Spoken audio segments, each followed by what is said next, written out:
Hey, good evening, everybody. How we all doing? And welcome to the Canoehound Adventures live show. This is our second season and our fourth episode, but only our second episode of this actually being the new format. So I'd like to welcome and thank you all for joining us tonight. We got a few exciting things going on. No specialized guests for this evening, but what we do have is actually going to have some general discussion tonight. Going to be talking about a few things, and I've actually been contacted by a follower who is looking to get some questions answered. I guess talking about canoe restoration. He recently picked up a canoe, and it was one of those sell-offs from a rental company. And the canoe has quite a few scratches on it, and he's looking to actually have this thing restored. And he's just wondering if he should do it himself or if he should send it back to the manufacturer. So we'll touch on that a little later on there to see exactly what we all think he should do. Maybe he'll actually join in on the stream because he is a pretty loyal follower, and we'll go on from there. I see we've got a lot of people in already. Starting the evening here. We got 8 people on Slate. Just like to say hi to some people here. We got Lady T Survival. That's Therese. Bryce from New Zealand. How you doing, guys? Martin from Pine Martin channel. Sty from Sty North. How you doing, Sty? Cheryl Rogers. I believe that's my wife. Well, I don't believe it is. It is. And we got Millie from Bushcraft Daughter. I'm sure many of you are very familiar with her. And if you're not, please do check out her channel because Millie's one of them people that really shine a bright light on our niche or on our craft of bushcrafting and the outdoor skills. And but we'll talk about her a little bit later on, and hopefully she'll be around and stick around for quite a while. And I believe she's from New Zealand too. So Bryce, maybe you know of Millie being out in New Zealand area.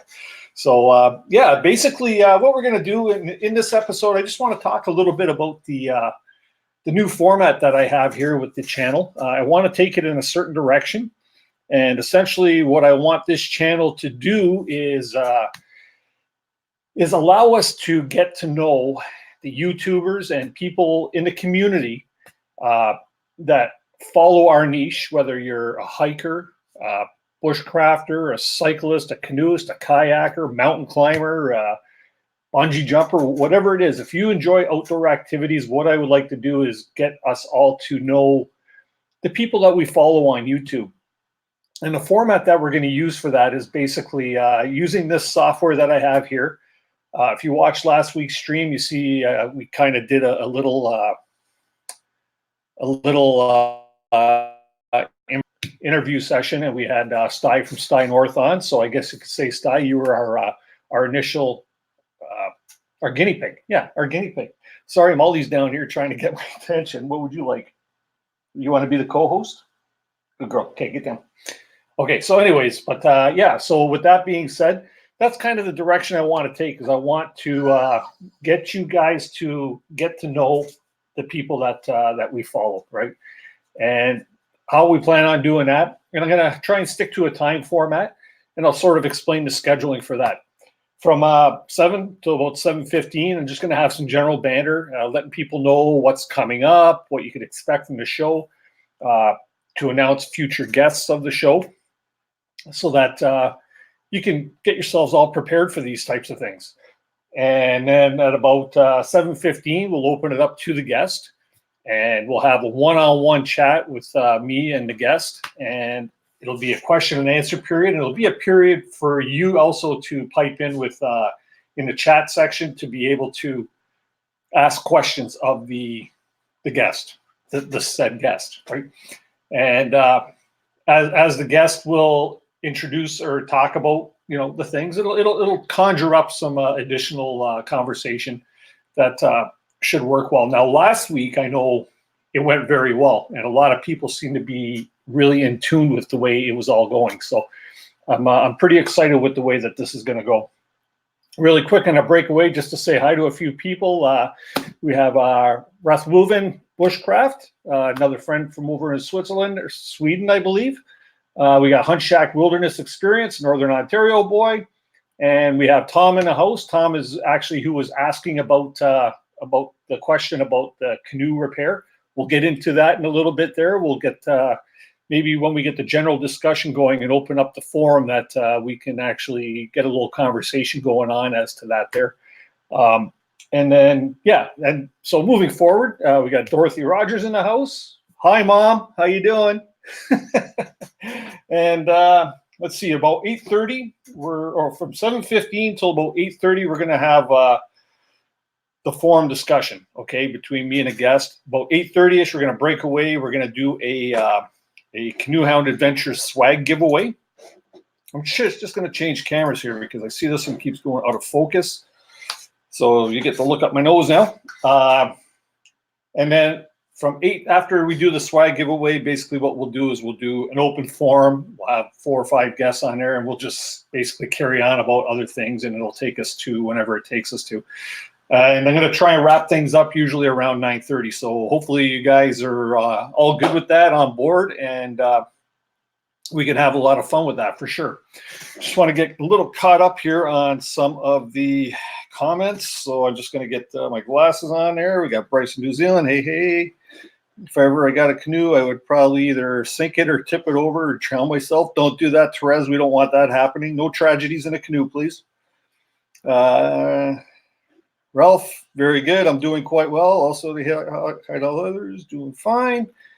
Bryce saying hi, and Sty saying hi, and Hunt Shack, an ex-cowgirl, ex-hiker. My COPD has me curved and hiking and bad joints and curved my legs or back riding, so I don't do a lot of remembering now. But I will not do the wherewithal. Yeah, cool. I can still get on the right horse. Good stuff. Good stuff. Close enough. Oh, German origin. Okay, so sorry about that. I believe your name is Ralph, right? Correct me if I'm wrong there. But close enough, of German origin and somewhere lost in the Netherlands at the moment. Sweden is still on the bucket list, though. And that's a place I'd love to visit myself, too. Seems to be, why is it that Sweden has or produces so many bushcrafters? Must be something to do with the land out there. So that'd be really cool to check all that stuff out, right? So we'll just move on here. I just wanted to say that you'll want to join in next week. Our guest next week is somebody that you might want to check out their channel to sort of get in tune with a lot of their videos. And that is Pine Martin. And if somebody, we got any moderators in the house? Maybe Therese? I see you're a moderator. Is there any chance you could look up Pine Martin? And he's in the chat up a little higher. If you can post his link so that people can check that out, that would be awesome. If you're so inclined, please. And but Martin will be there. We go. He just posted. So if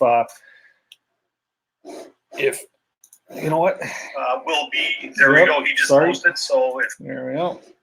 Still working out some of the kinks in this software here.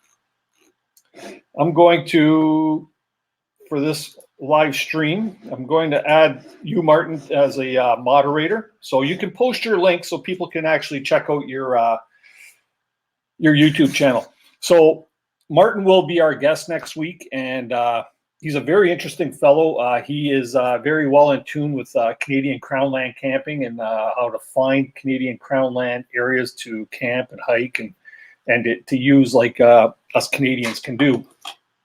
So check out his channel. Make sure you tune in next week at 7 o'clock. At 7:15, him and I will start our little chat session.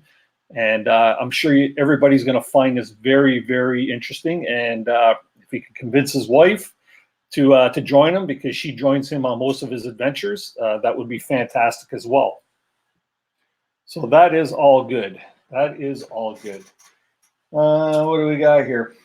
So now we've got Tom, who is, you'll see in the chat, and I'm going to butcher your last name. I'm sorry, Tom. Tom Tsenyas. He had asked a question regarding he just purchased a Swift canoe. I believe it's a Swift. Yes, it is a Swift.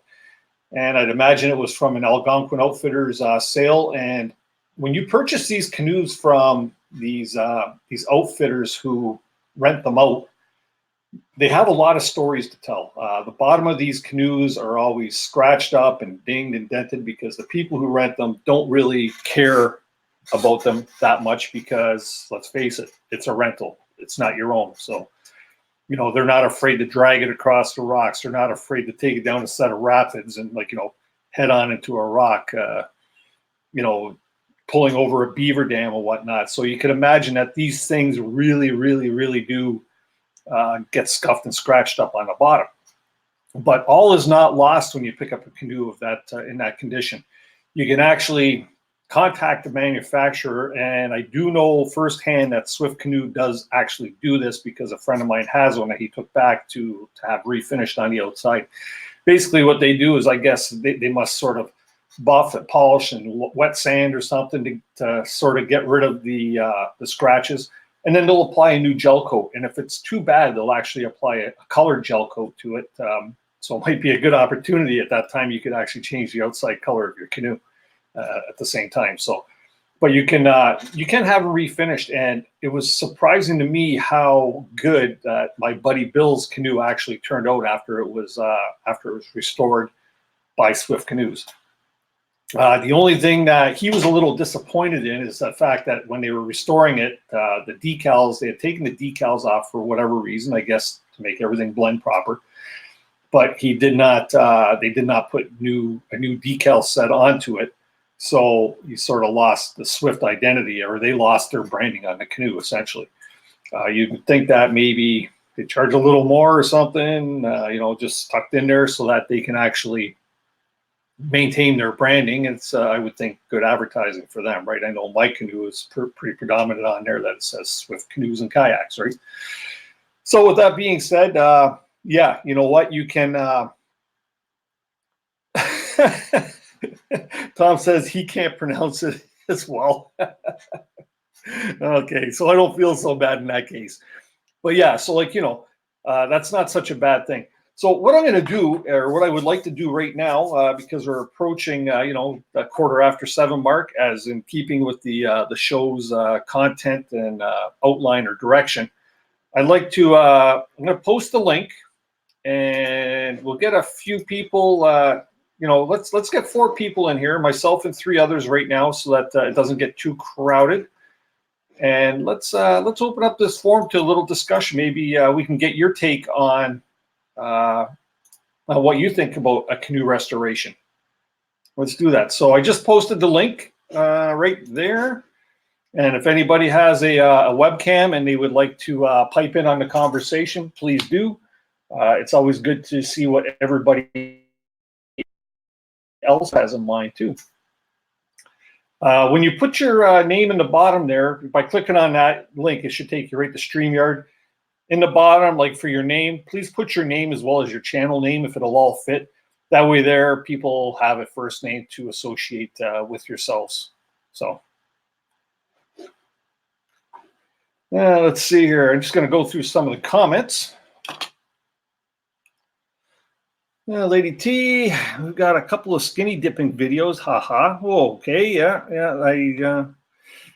Are they family friendly skinny dipping videos? That's the question. I think it's pronounced Setsinas. Oh, you're trying to pronounce. Okay. There we go. So Lady T saying that Tom's last name is possibly pronounced Setsinas. Okay. Interesting to know what nationality that is. Do you address Pine Martin? For those of you also that have joined us over the last couple of weeks, we've had some rather interesting people on board, and that's actually how Martin and I met. He was on, and we actually were into the discussion as to, you know, kind of introduced by Kevin Callan, and that there was pretty cool because I had never found his channel before, and it's always nice finding new channels. So that's all good stuff. Sty, how are you tonight, my friend? Pretty good tonight. Good, good. This is Yeah, it's good to see you, Pine Dennis. Martin. Yeah. I'm looking forward to your next one with Pine Martin. Yeah, you know what? I think that's going to be a really interesting conversation because I've been checking out a lot of his videos, as has he been checking out my videos. Thank you very much. And it's been really interesting, getting a perspective. I must say, Martin, you are a very wise man. You are a very wise man, and it's always good to. I love listening to and speaking with people that know their stuff because it makes me learn so much more. So, yeah. So how was your weekend stuff? I was really glad to have met Pine Martin that last stream we had. I've been over there watching his content. Same with Kevin's channel. I just today I said no, I'm not watching any more of Kevin for a while.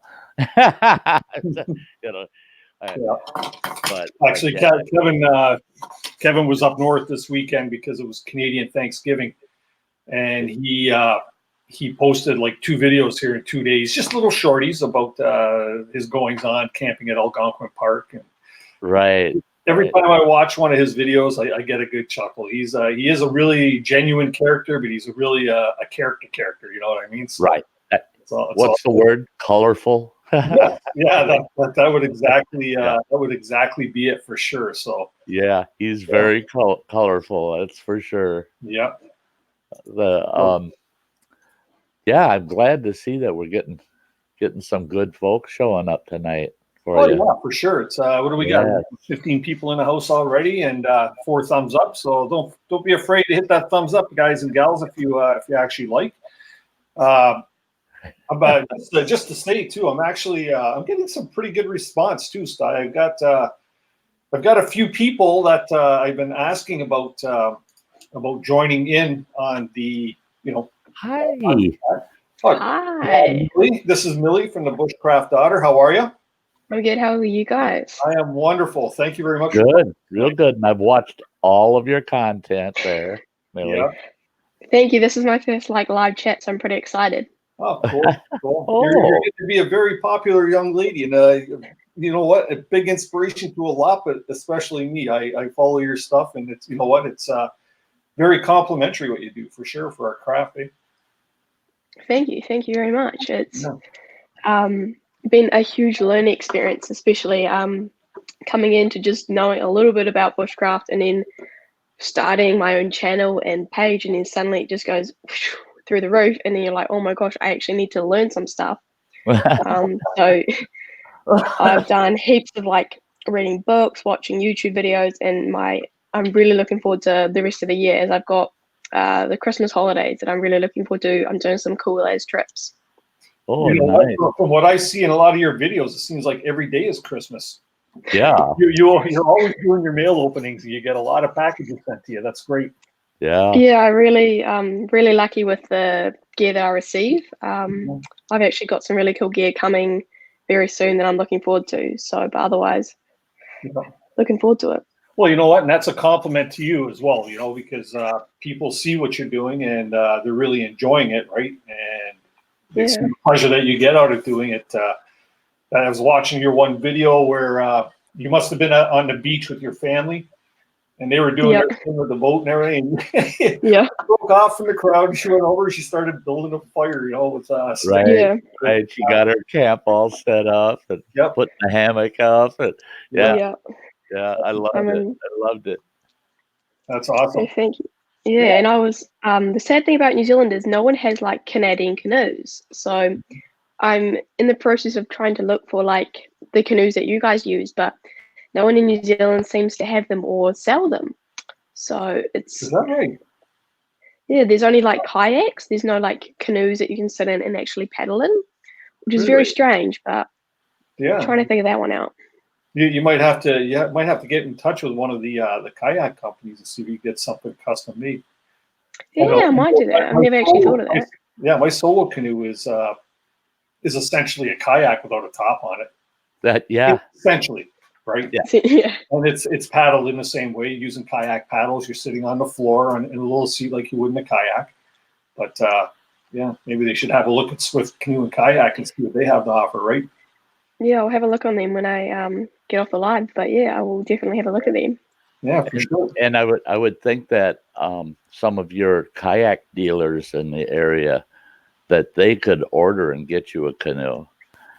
I suppose, You know, yeah. Yeah, I'd visit a couple of kayak dealers and say, hey, I love your kayaks, but I really want a canoe. Can you get me a canoe? And then tell them what you're looking for. And I bet you, I wouldn't be surprised if they wouldn't order a canoe to have shipped to them for you. Yeah, I will, because I live in Hamilton, in New Zealand, but where I do most of my trips are down in Lake Taupo, which is the center of the North Island where the big lake is. So I have to travel when I want to do my trips. I do have to travel to Taupo to do those trips. But it's not a huge deal, but it's just getting down there. Sometimes it's like, trying to juggle everything. So I've been quite quiet at the moment because I've been so busy. Mm-hmm. I just find that quite odd, though, that nobody around there would actually sell canoes, right? Yeah. Maybe it is really a Canadian thing, right? Yeah, it's very strange that we don't, seeing we're surrounded by ocean or lake. Yeah, still don't understand that. But do you have New Zealand. Do you have opportunity to do vast canoe trips or kayak trips? Yeah, so basically where we have our batch or holiday home is right on the edge of a lake, and there's this huge lake that we look out onto. So I've definitely got the materials and the equipment to go out. It's just I don't have a canoe, which is the big factor. Yeah, that would make it kind of difficult for sure. Yeah. Unless I built my own little raft, I don't think it would be possible. Yeah. You'd be surprised at what you could pack into a kayak if you get a kayak with hatches and stuff, though. So Right. Yeah. There's some really nice touring kayaks that you can get that got a lot of stowing space in them. A couple of a forward and a rear hatchway and a lot of top space that you can strap to. Now, sorry, Sti, go ahead. I was just going to say that up here, that's become a huge thing, is kayaking and touring type kayaks for long trips, because people go out here to the Apostle Islands. We have 21 islands off of the coast of Lake Superior here that they paddle, and they'll go out there on 2-week trips, and they just head out on that big lake with them kayaks, and they don't want to go on our big lake with a canoe unless the whole thing's skirted. Yeah. Well, maybe that might be a reason. I don't know if I'd want to take a canoe on big ocean water or something along that line. Yeah. Because it could pick up pretty quick. This is kind of a double-edged sword here. We have Millie on live panel, and I sent Millie or a message that I'd like to get her on here as a guest, because there are a million questions I have for you that I think people would probably like to know.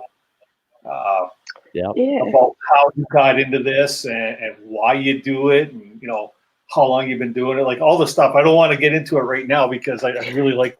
I think that would be some great content for an upcoming episode, right?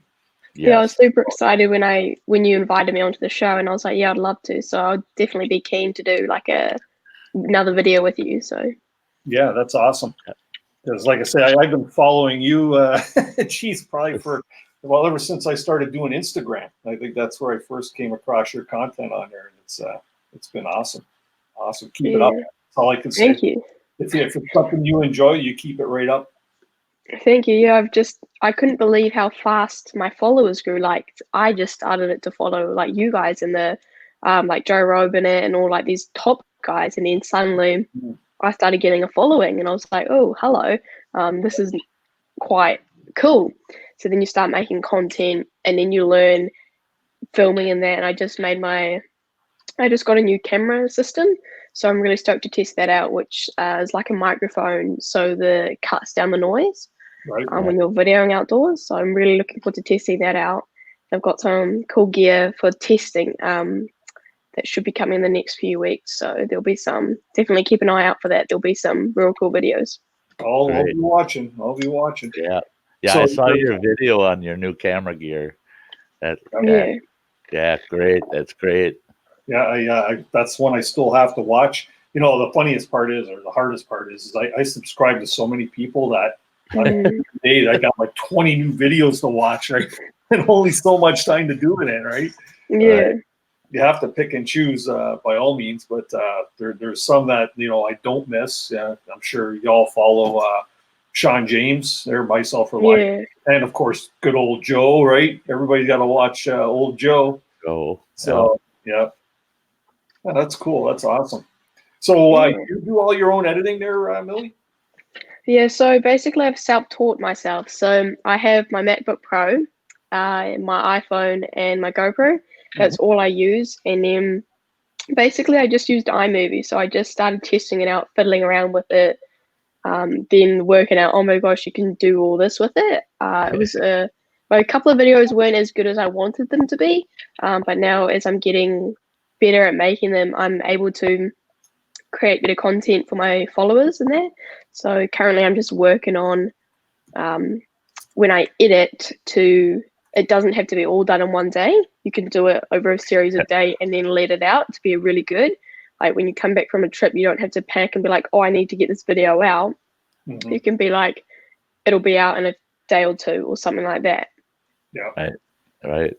Yeah. You'll find as you grow, Millie, that editing actually becomes the burden. Getting raw film is easy. It's when you sit down to edit, and sometimes I'll only put 2 videos a week up, and there was a while I was putting one up every single day, but I found out I wasn't getting any sleep. I was spending all my time editing. So yeah, and the more as you go along editing, you start finding shortcuts. Yes. And your editing goes so much quicker. Yeah. I think I'm soon to find those, but I'm still going there. But yeah, I have no camera on this because the one that I bought won't work with this particular computer, and I don't want to change computers and go all the way to the living room and try to fire up that old crappy laptop. we got your pleasant voice, and that's okay. Okay. Yeah. So how you doing? I was talking with Bryce in chat there because he's from New Zealand, right? So he's a Kiwi, and they speak Maori there. And all I know how to do is say hello and goodbye, which is kia ora is hello, and karkite is goodbye. And I'm sure I probably butchered the goodbye part, but yeah, that's all I know. Sounds good at the time, though. I think you're going to get a high five from Millie, anyways, right? It's just Well, I get an A for effort. There we go. There you go. Definitely, yeah. Jim from Knight's Armory in here. I don't know if you guys have ever met Jim from Knight's Armory, but definitely a worthwhile channel to check out. This guy has some very unique editing techniques. If you want to see some really well put together videos, you'll want to check him out for sure. How you doing, Jim? Hey, Knight's Armory. Yeah. I'm going to your channel right now. Make sure I'm supporting your deal. No, I'm not. I guess I will. There you go. There you go.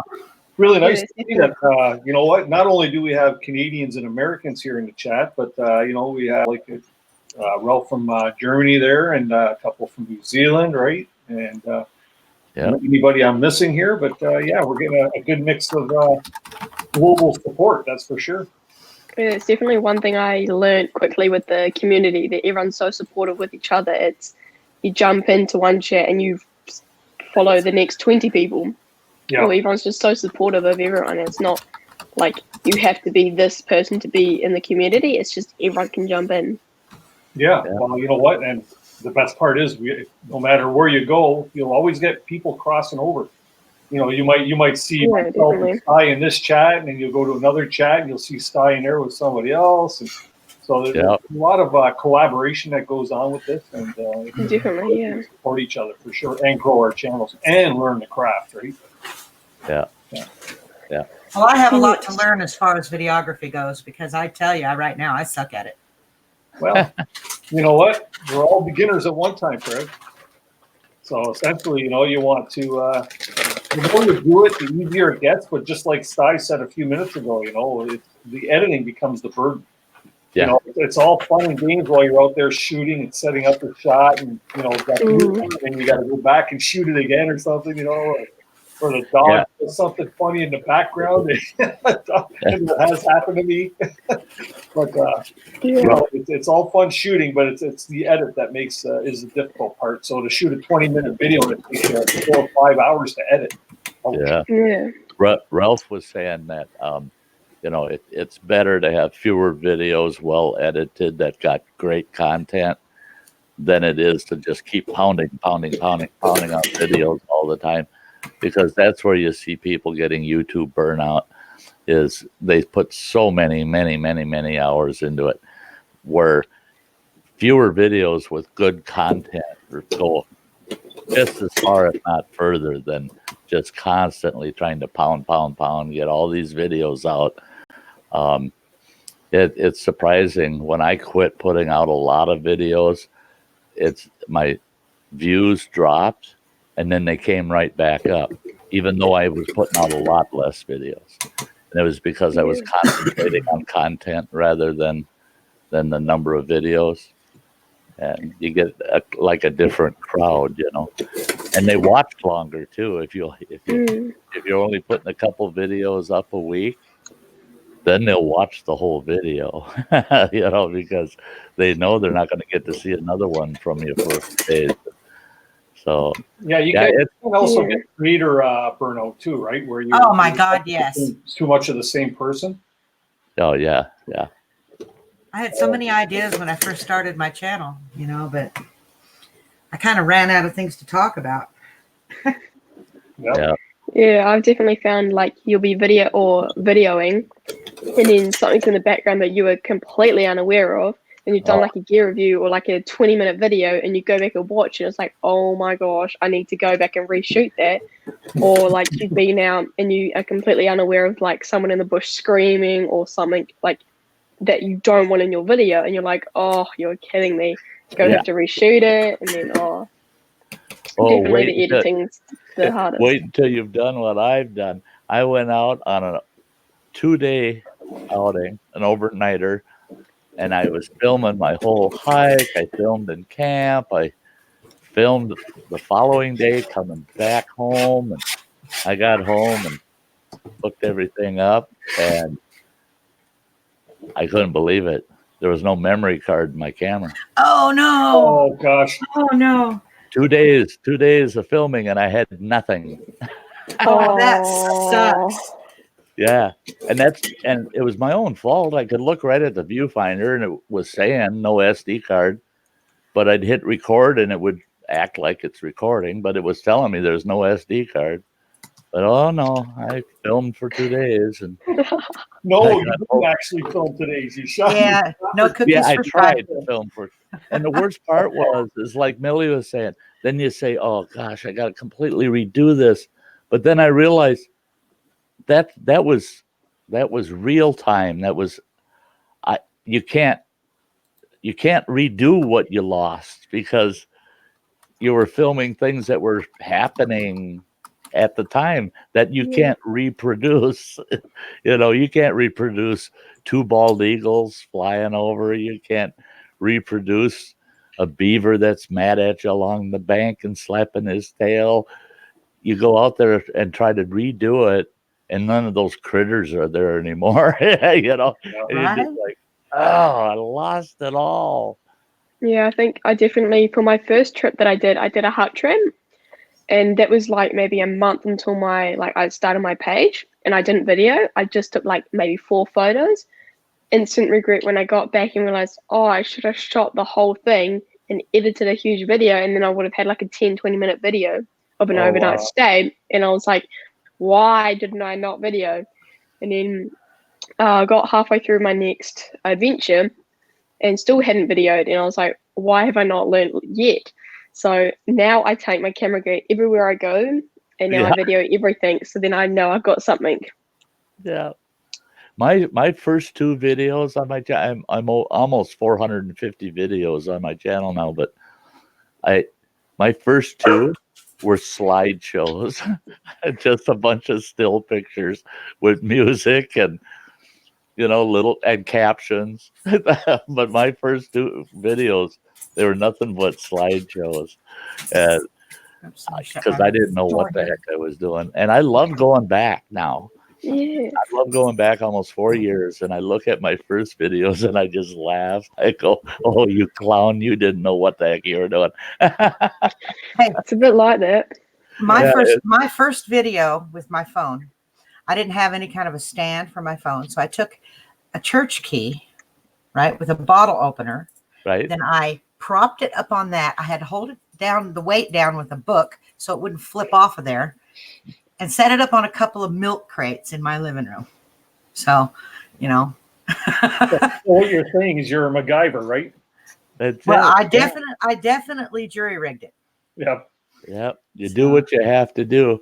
I don't remember which video it is. I have one where I'm just it's basically a pretty static video. I'm just sitting there talking to the camera, and you can just barely see the camera move back and forth a few times during the video. I had the camera propped up against my little chihuahua that was sleeping on the couch right across from the chair. Oh, he was breathing. And I had my camera up against her, using her as a holder, and she was breathing, and that camera kept moving. I didn't realize it till it was all done, but yeah, we do whatever we do, Yeah. I finally got one of those little tripod-looking things with the bendy legs. It's about 1.5 feet long. Yeah, I got a couple of those things, and they work wonders if you got to wrap them around a tree. In fact, this past weekend, there being Canadian Thanksgiving, we had 21 people at a cottage resort up north. We had 5 cottages, and for Thanksgiving dinner, we all wanted to put our picnic tables together and have dinner outside. Right, it was a very nice night, but of course, dinner was prepared late, so it was dark outside by the time we were ready to eat. And I got this little light that I've actually got it over here. I can pull it up. And it's on one of them little stands. And I took that thing and I twisted it into a tree, and it lit up all 5 tables. It was incredible. Wow. And it lasted, it didn't even burn out after like 2.5 hours. And it's one of those ones that's got about 30 or 40 LED lights in it. Yeah, it's pretty cool. Hi, Martin, I totally agree with you. How did you guys get into like the bushcraft kind of area as such?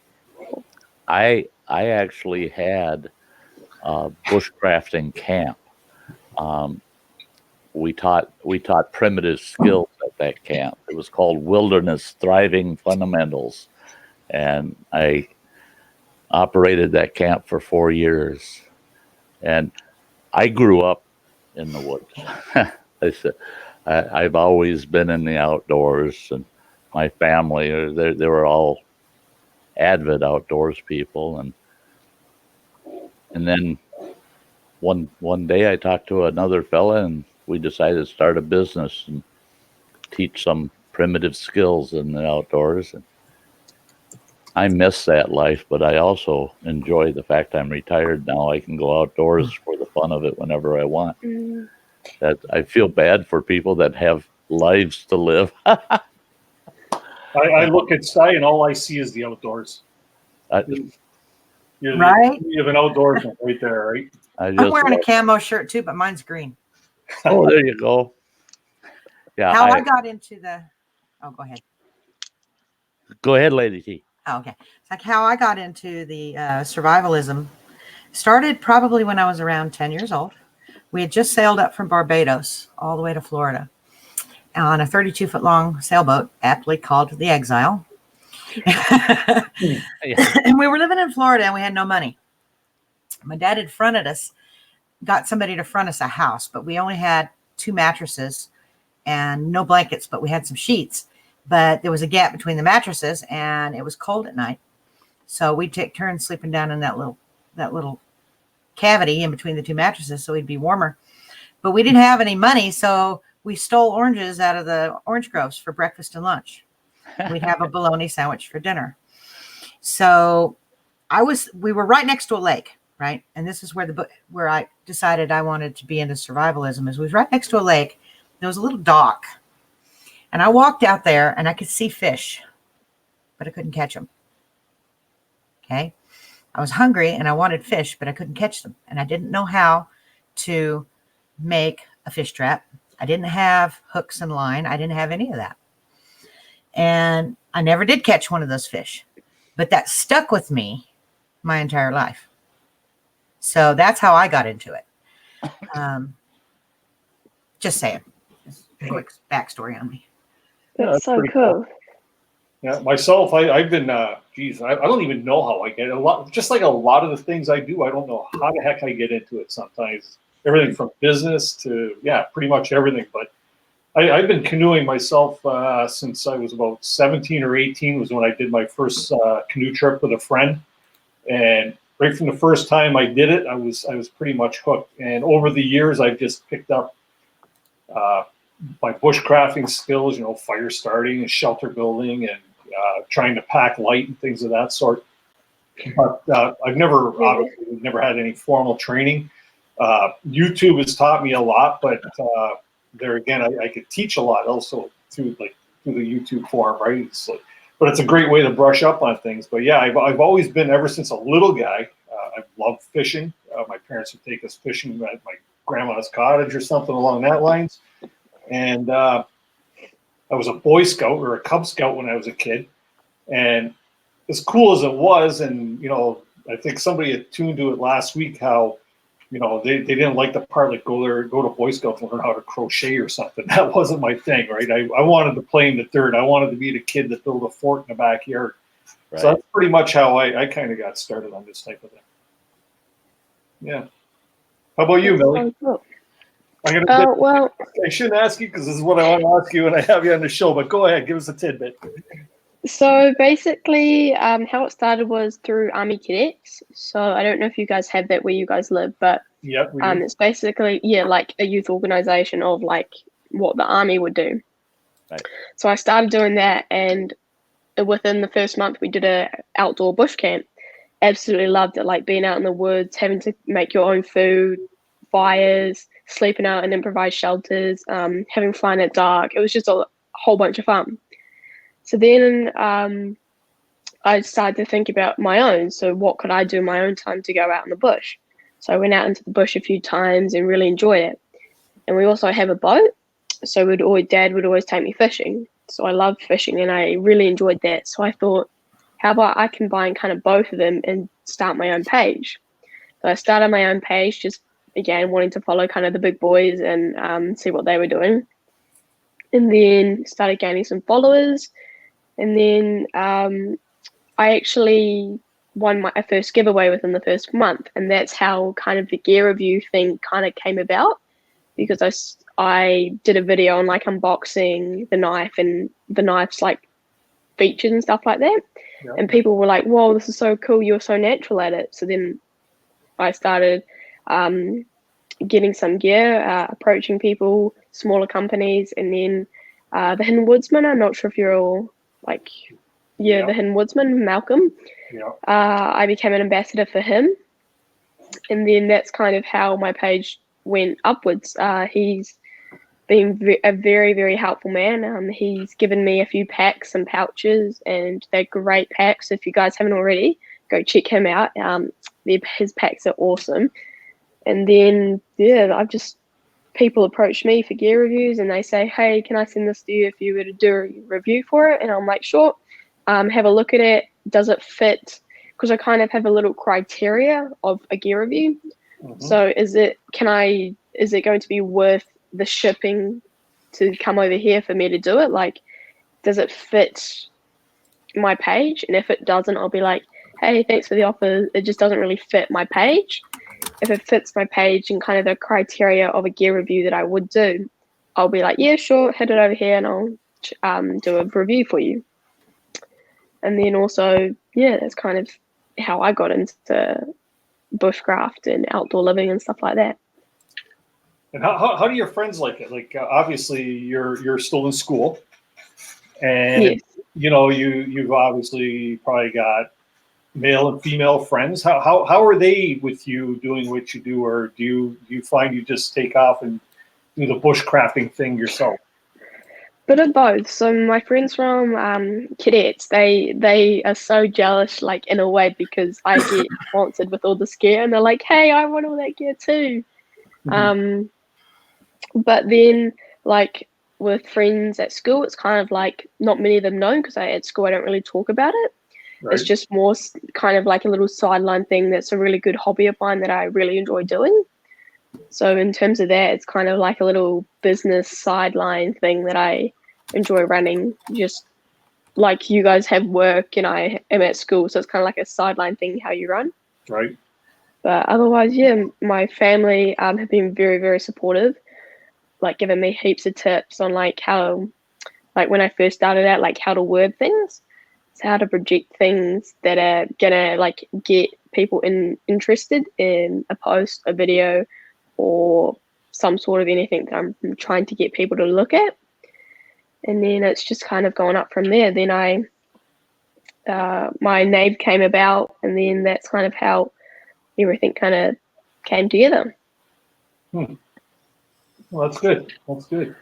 Yeah, because I find too with the whole review things, like, and Sti, you probably had it too, and many of us YouTubers, it seems like the more I'm doing this type of thing, the more I'm approached to do product reviews and stuff like that. Just like yourself, if it's something that fits within, I wouldn't want to take something for the sake of just taking something. Just because if I'm not going to use it and it's something I wouldn't use in a trip situation or at a day camp situation, why bring the clutter into the house? And it's no benefit to that supplier. I had one just recently, and it was like that, and I told him, not really interested. Dave from Beastly Ironworks, who's in the chat, he had the same thing just recently, where he's a knife maker, and he had a gun company approach him and ask him if he wanted to do a review on a gun. He says, "I'm a knife guy." Yeah. You know what I mean? So there's got to be a fit by all means. Yeah, it's definitely, I've never, just because someone's offered me a gear, even though it might be really cool, am I going to be able to use it? Because they're taking time and money to send it to me. And if I can't do it justice or do an honest review on it, what's the point? And I don't just because they've sent it to me, I don't just say it's a great product. If I don't think it's a great product, I will voice that in a polite, civil way. But most of the products that I've got have been pretty cool. I absolutely love enjoying them. They are great, and they taking simple things like a saw and making it fold into a little compact area, which is incredible with technology these days. But yeah, I definitely don't take gear that I know I can't use. Yeah, I had one person send me want to send me a hammock to review, and I had to explain to them, no, I'm a stomach sleeper.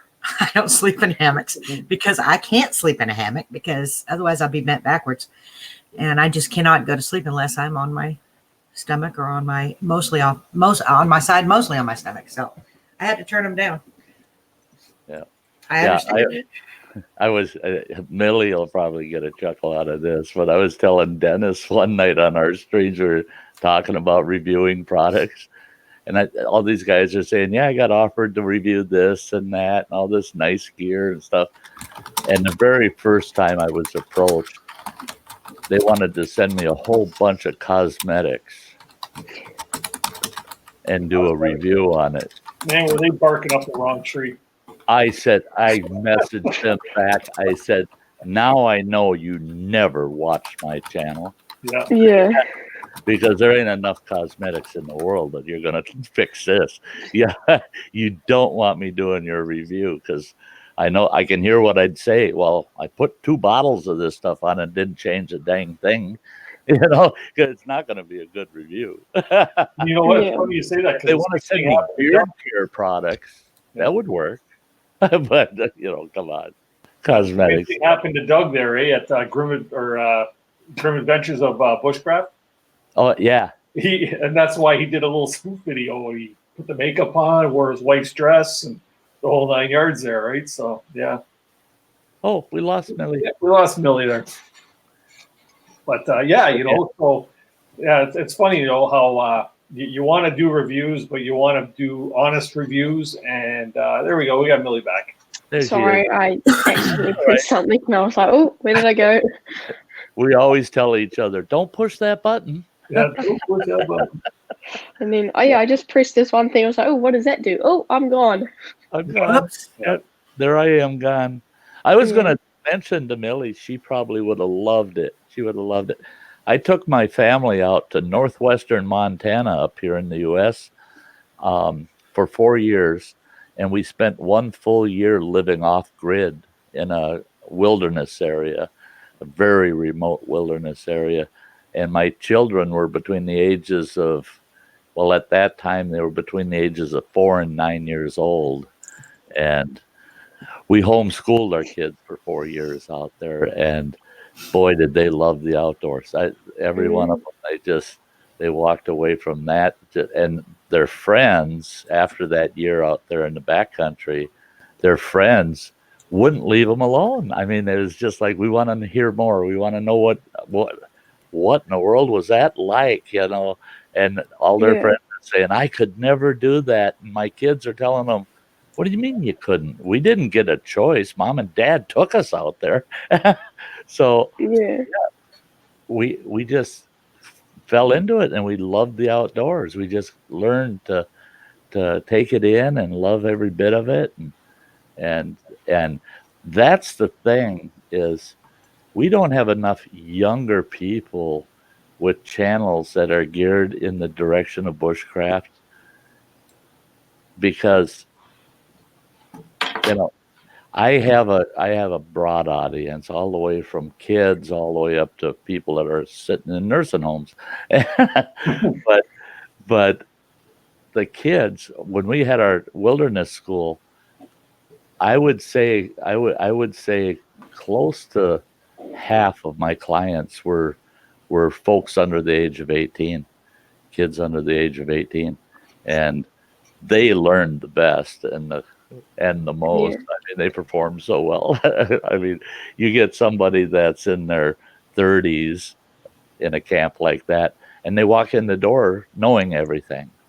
They think they do. They walk in the door knowing everything, and you try to teach them different skills, and they struggle. They can't learn. And the younger folks pick up on it so fast. Yeah. Just for the record, too, Millie, if you know Malcolm over at the Hidden Woodsman, I wouldn't be opposed to doing a review on a Hidden Woodsman haversack or a day rock or something. He's got some nice sacks there for sure. Definitely, yeah. One of the projects that I'm looking at is building like a cabin. There's something about that just is so cool. Like, you can almost be off-grid living, but yet in a home, rather than being like a tent, a hammock, or a tarp shelter. So in the process of working all that out, and logistics-wise of how I could do that with my age, and land as well, because I can't exactly go out and buy a piece of land myself, but with the area that I would do it in, it's all owned by Department of Conservation, so by New Zealand. And so you just got to apply for like permits and stuff like that. But I definitely, because I'm not sure if some of you guys know of G-Stove, the company. It's that, I don't know how you explain it, like a portable camp stove. It's like, I don't know how to explain it very properly, but it's like a camp stove basically. And so I'm looking at, don't know how big I would want to build it, like if I'd want quite a large cabin or just kind of like a little hut kind of style, but that's definitely on my projects for the next year or two.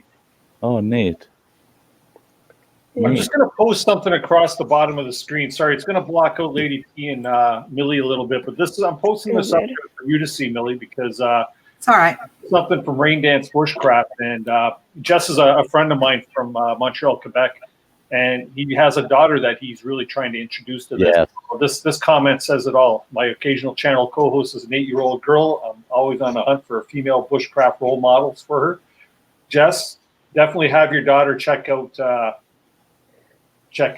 Millie, because she can do it, anybody can do it. All right. Yeah. And I mean that in a good way. Okay, I know that taken a couple different ways, but no, like I said, she'll make an excellent role model. I'm 55 years old. Okay, so you keep on doing what you're doing. You're doing a great job. Yeah. Oh yeah. I have no problem recommending Millie as a role model for any young folks that want to learn bushcraft. Yeah, thanks. It's almost like it's something so cool to experience because everyone's so like shouting each other out and always helping each other. It's not like an individual kind of sport. It's not like you use others to get to the top. It's always everyone helping each other out to get there. Right. And like if you're close to like say 1,000 followers, people will shout you out saying, "Go check this person out." They're almost at a follower amount. It's just always people helping each other out. It's not fixated on one person. Yeah. I just posted a link for Wilderness Innovation. It's a guy on YouTube I watch, and he does a lot of R&D and makes stuff that you guys, I think, would like. Like he's got this poncho hammock tarp that's like a 3-way usable item that's super well made. Anyway, just check him out if you get a chance. Yeah, now I've just realized I'm not actually signed into this area, so I'm just gonna leave the chat for a minute, sign in, and then I'll come back. We'll save your spot for you, Millie. We'll save you. Yeah. Thank you. I'll be back. Yeah, no problem. Absolutely.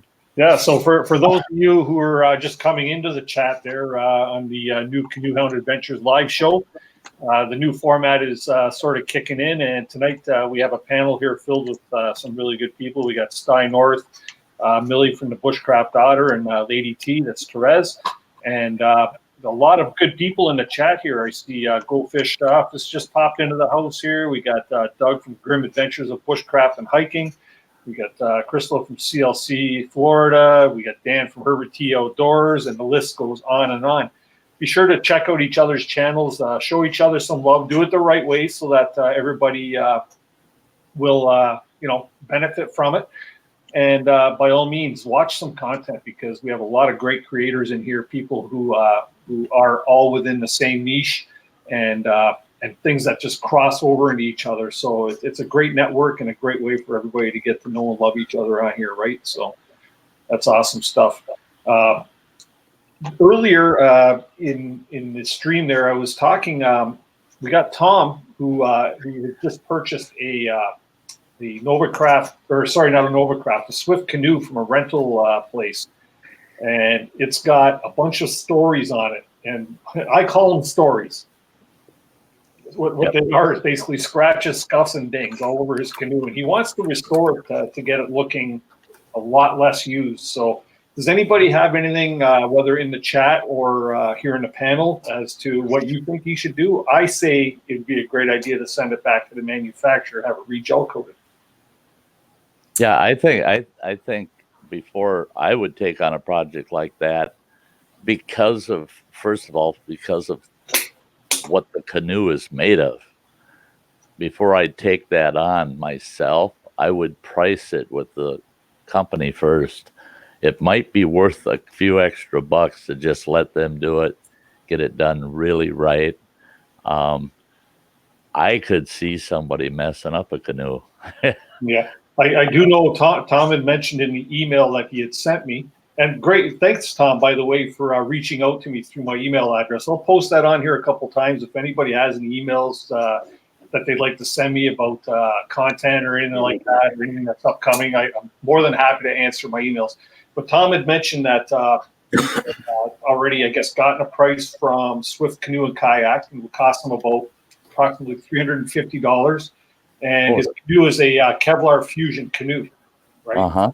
And I myself would not want to tackle a project like that. I think the $350 to save a $3,000 canoe, looking like new, and I'm sure that a good deal would be a smart thing. Right. Yeah, I was just thinking about. I wasn't, really qualified to do that, and I was going to say, well, what does another canoe cost? And well, you answered my question. So it's $350 to fix it. What's it actually worth? The Kevlar, the Swift canoes, because my 14-foot pack canoe from Swift Canoe and Kayak, $3,800 is what I paid for it. And he's got the bigger tripping version, I'd imagine it is. I only seen a half profile shot of it. I'm not exactly sure what model it is, but you can pipe in the if you like there, Tom, in the chat there, just to let us know what model it is and everything. But brand new, yeah, they're a good they're a good buck for sure. They're a good buck for sure. Yeah. By the way, it's good to see you, Herbert. I was looking at a 13.6 Swift, and yeah, I'm going to have to save a couple of years. Well, it looks like Dave from Beastly Ironworks is headed out. Good night, Dave. Good seeing you, buddy. Thanks for coming. Oh, yeah. See you, Dave. I'll talk to you later, Dave. That's a man that works his tail off. Yeah. Let's see here. Tom says, yeah, I'll take it to Swift. I agree. They quoted me $350. I think that would be a very wise choice because based on what I had mentioned earlier about my buddy's canoe that he took back to Swift, he had like a really dark green one, and it showed lines every time it touched a rock, or every time it looked at a rock, it got a scratch, right? And it cleaned up really, really well. The only thing he was disappointed about is that they didn't put new decals back onto it. So you might want to talk to him about that too, Tom, to make sure that they relabel the boat too if you want to keep that branding on there, right? So, yeah. I see that Martin, he opted for the Swift Pack 12. Yeah. I was looking at the 12s, and I don't know. I just when I look at the payload capacity of the 12 versus the 13.6, I like the added payload capacity of the 13.6 for me. And I'm a calm water paddler. So yeah, I can put a little extra weight in it. So the 12 might work. I could put it right to its limit probably and be safe. Because I'm not going to put that thing in any kind of fast water. Millie, have we were talking about you not having the ability to pick up a canoe over where you are. Have you ever been in a kayak? Have you ever used one? Yeah, so we do have like a little summer kind of kayak that you get wet in if you sit in it. It's just more of a fun thing that I brought a few years ago. Yeah. But it's not something that you could use because you get wet in it. Like you go in there to get wet. You don't sit in there to stay dry. Okay. It's got the holes at the bottom that the water comes up in, and it's like, yeah, you get wet in it, but that's fine in the summer because it's nice and warm. So it's not, it's too cold, but yeah. Yeah, what fun is it if you have to stay dry, right? Yeah, or if your dad decides to tip you upside down. Oh, there you go. And so it's probably a sit upon or a sit on top, right? Yeah, so you just sit on top of it, like with your legs in, and then. Okay, and that's the style of canoe that Sty has, similar, right? Oh, that kayak, yeah. It's yes, pardon me. It's a sit on. Sit on top, yes. Yeah. So sometimes I get excited when I'm talking about you get basically wet on that sit on. You get paddle wash getting across your legs and but I just ordered some 3 mil neoprene gear, so it's a shorts jumper, jacket and shorts combination, suit and gloves and boots. They're light, 3 mils light, but it keeps you warm if you're getting damp, so.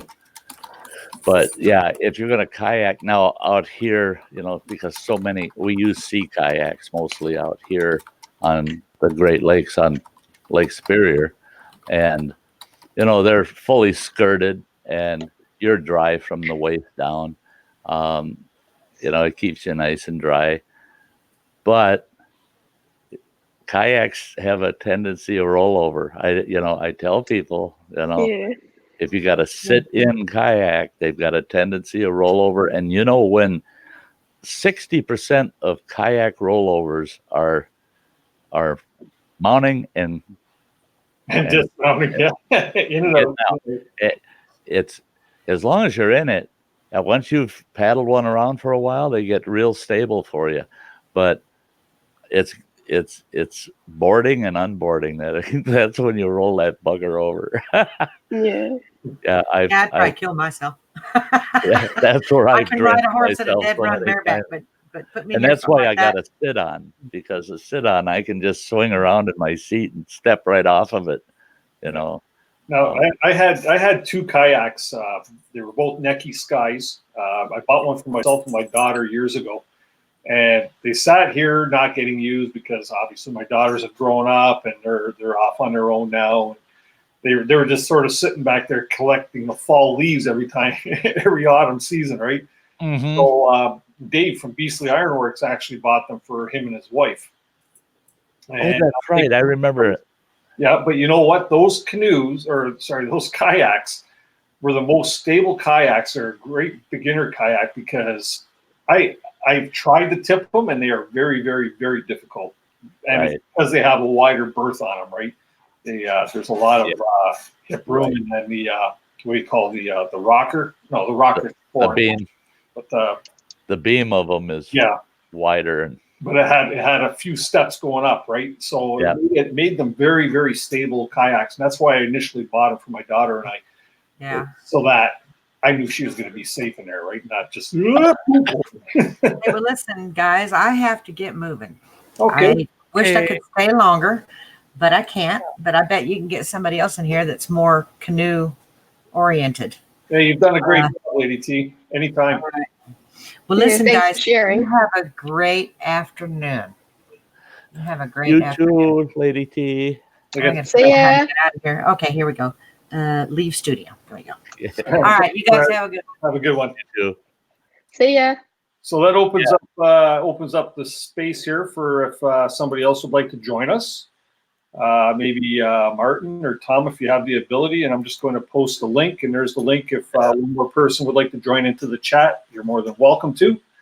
If anybody has anything that they would like to pipe in about the canoe debate, whether fix it or have it fixed, that's I guess could be a cool one. Yeah, Martin, I watched your video on why you opted for the 12.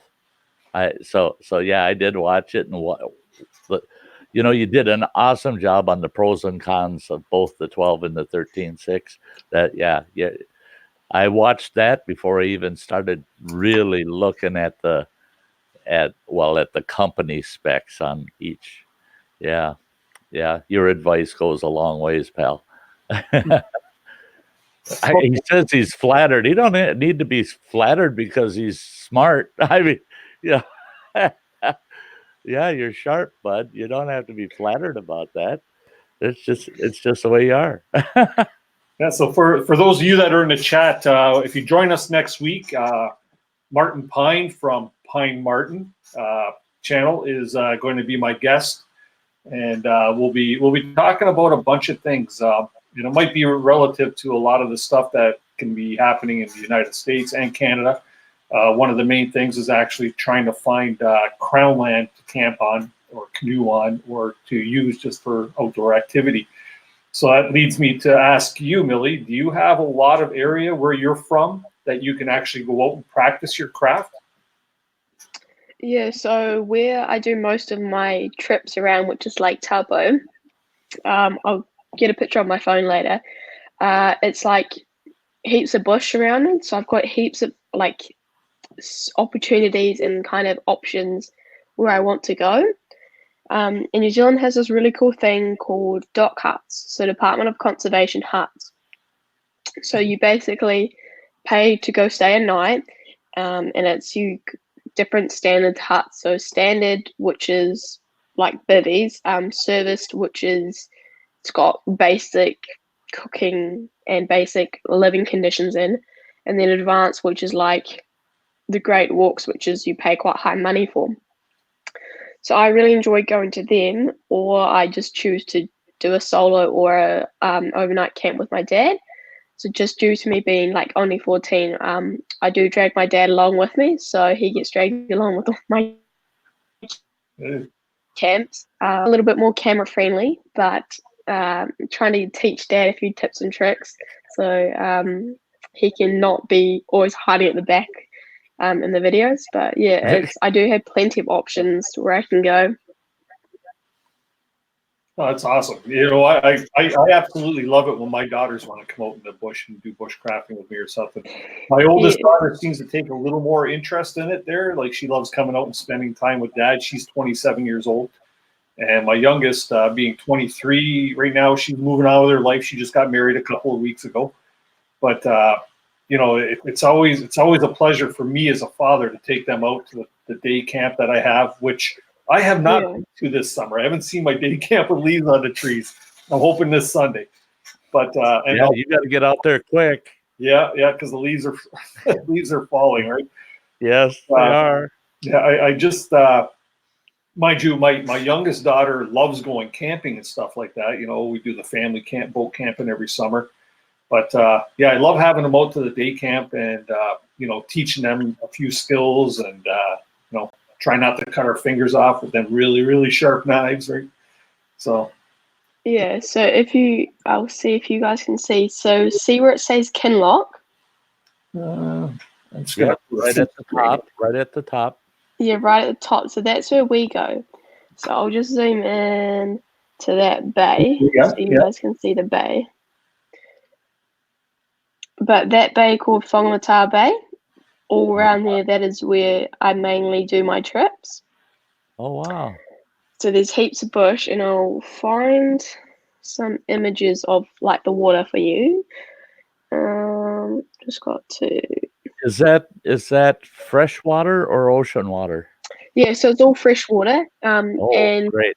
There's a really cool icon on one of the walls. So as previously said in the chat about Māori. So the Māori people carved out this huge carving along one of the rock faces. So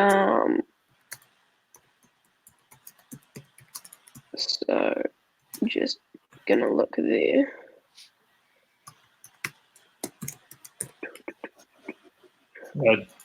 Sorry, there's Jess from Green Rain that says, love getting Cody out into the bush with me. Even that sleeping bag review I put up on Friday was fabulous. Yeah, you know what? It's always so much fun when you have a child or you know, somebody that wants to go out there with you and take interest and actually learn some stuff from it too, right? So these kind of the Māori carvings. So that's what it does look like. It's very hard to tell. I'll try and find a better photo, but that's basically what they did. So they carved out all these patterns in the cliff face, I'd call it, and that's become a really popular icon to visit from Lake Taupo. See you later, CLC. Oh, is that? Oh, look there. Oh, yeah. So I've actually been swimming around it, which was really cool in the summer, and it was really cool to like see the big incline, I would say. But yeah, it was a fairly cool experience to see back before the British came to New Zealand what they were capable of and how like insane how they got up to the top was pretty cool. But yeah, but because I don't know if you know, but Lake Taupo used to be a volcano, and then it basically blew up, and then that's how Lake Taupo came about because of the caldera filled with water. Yeah. I haven't learned much about it, but it's a really cool story behind it, from what I understand. Yeah. You know, you talk about being able to see what ancient peoples have done, and that I know in northern Minnesota we have an area called Boundary Waters Canoe Area, and there's spots up there where there's actual cliff drawings that you can actually find, and it's amazing when you go and see them. And they're so remote, you can't drive to them. You have to paddle to them. You got to get to them by canoe. And then canoeing. Yeah, this one I know Dennis can appreciate. I just love it. I worked for Native American tribes here in the U.S. for 26 years, and so I really delved deep into the tribal history and that. And well before they had European trade in the continent, the Native Americans were building 20 to 30 foot long canoes and paddling Lake Superior. And there's a spot I plan next summer to visit and do a video about called Palisade Head. And it's got cliffs that drop about 200 feet straight to the edge of Lake Superior. And the Ojibwa tribes, they paddled in big canoes out there, and the young men, and it was like a rite of passage thing they would do. And they'd have to shoot an arrow from that canoe and get it to land on top of Palisade Head on the top of those cliffs. And there'd be tribal members up on top that would collect the arrows that managed to reach the top. And then the young men that managed to shoot an arrow to the top of that cliff, they got special recognition by the tribe. But that's what that whole thing had a big tribal importance to it. But now it's just a tourist site, and they don't even tell the history of that cliff and how they would paddle canoes up to the face of that cliff. And my gosh, I've seen 40-foot waves slamming into that cliff. I can't imagine those guys even being brave enough to paddle a canoe anywhere near there. Right. But they did. Oh, man. So at Lake Taupo, that is where I climbed to the top. Oh, yeah. Nice vista. So I climbed to the top of one of the cliff faces with Dad. And it was really cool it was a beautiful day. You could just see the whole entire lake. And it was just incredible. But that's on the other side of the Māori carvings. But yeah, it would definitely, imagine like 40-foot waves hitting the cliffs. Like, that would be pretty scary if you were there. So, Tom, thanks. How far in the season will us guys continue paddling? What's that? Tom is asking in the chat, how far into the season are you guys going to continue paddling? Me right now, well, you would have pretty much the same weather I have, Tom, because I'm in southern Ontario. I live down near Niagara Falls.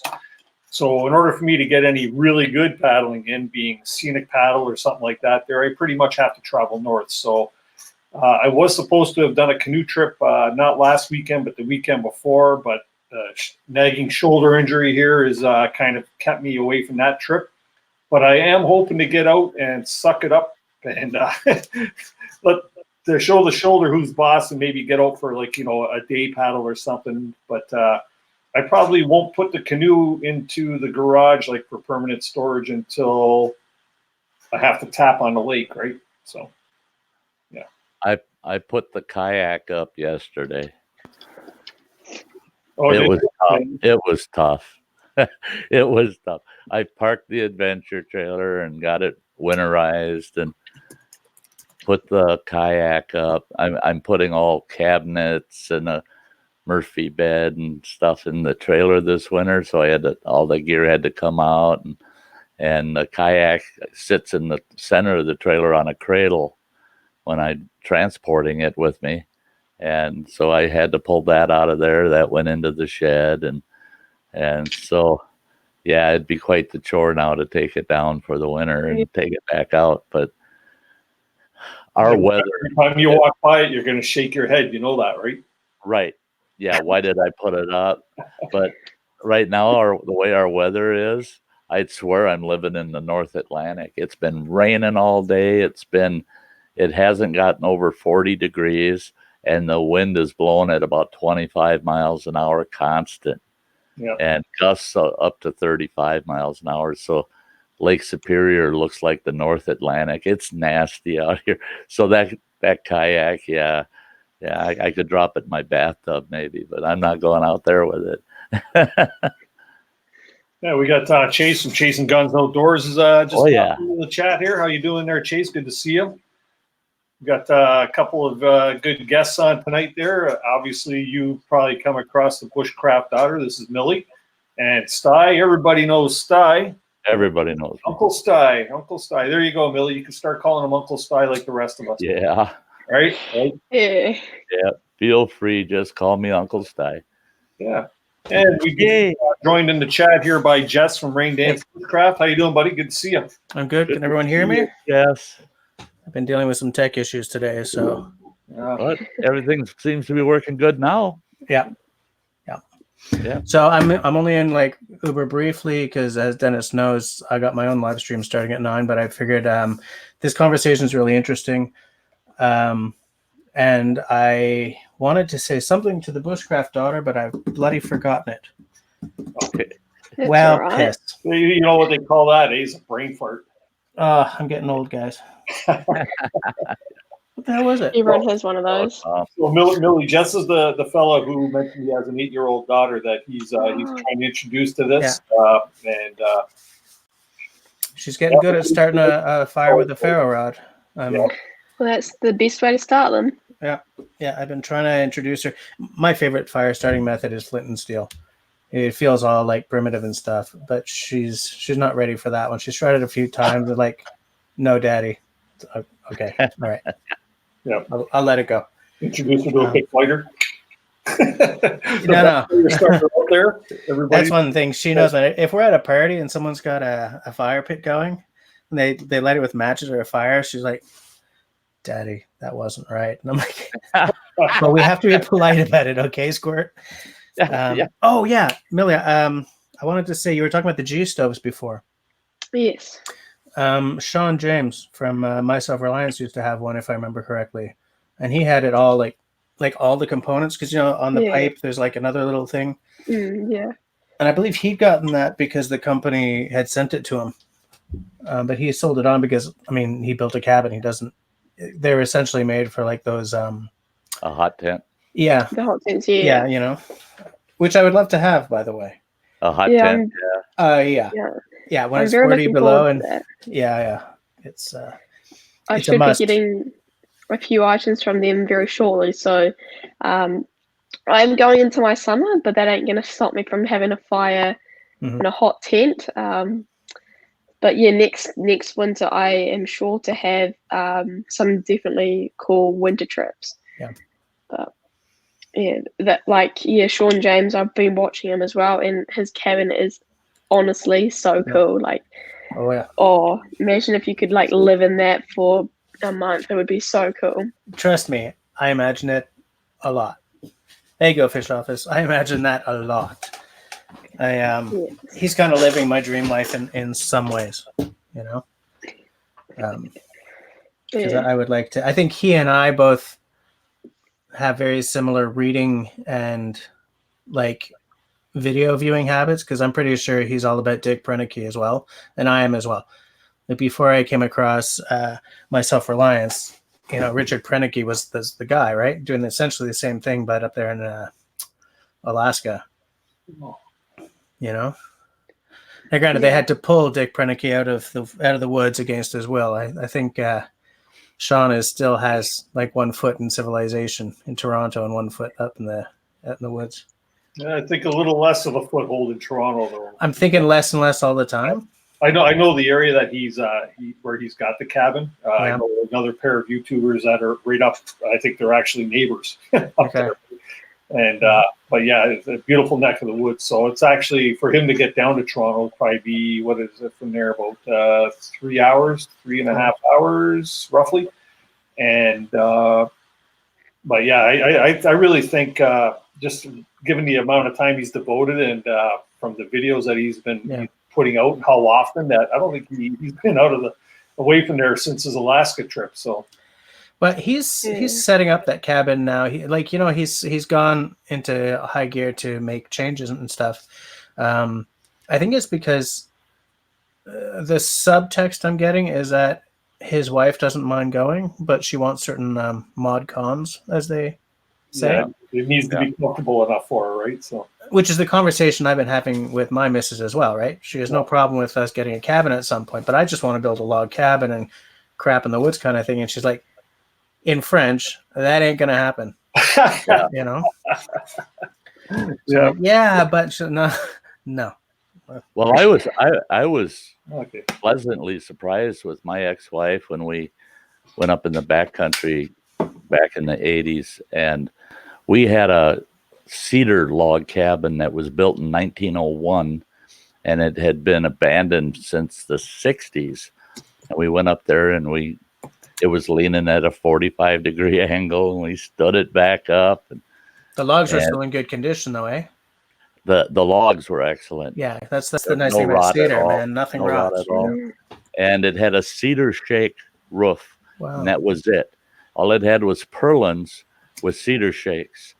And believe it or not, those cedar shakes, they said, were put on the cabin in 1901. Wow. And they were solid enough that I actually tar papered over the top of those original shakes.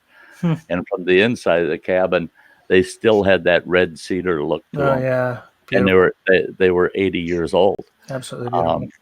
But we were literally 100% plus off grid.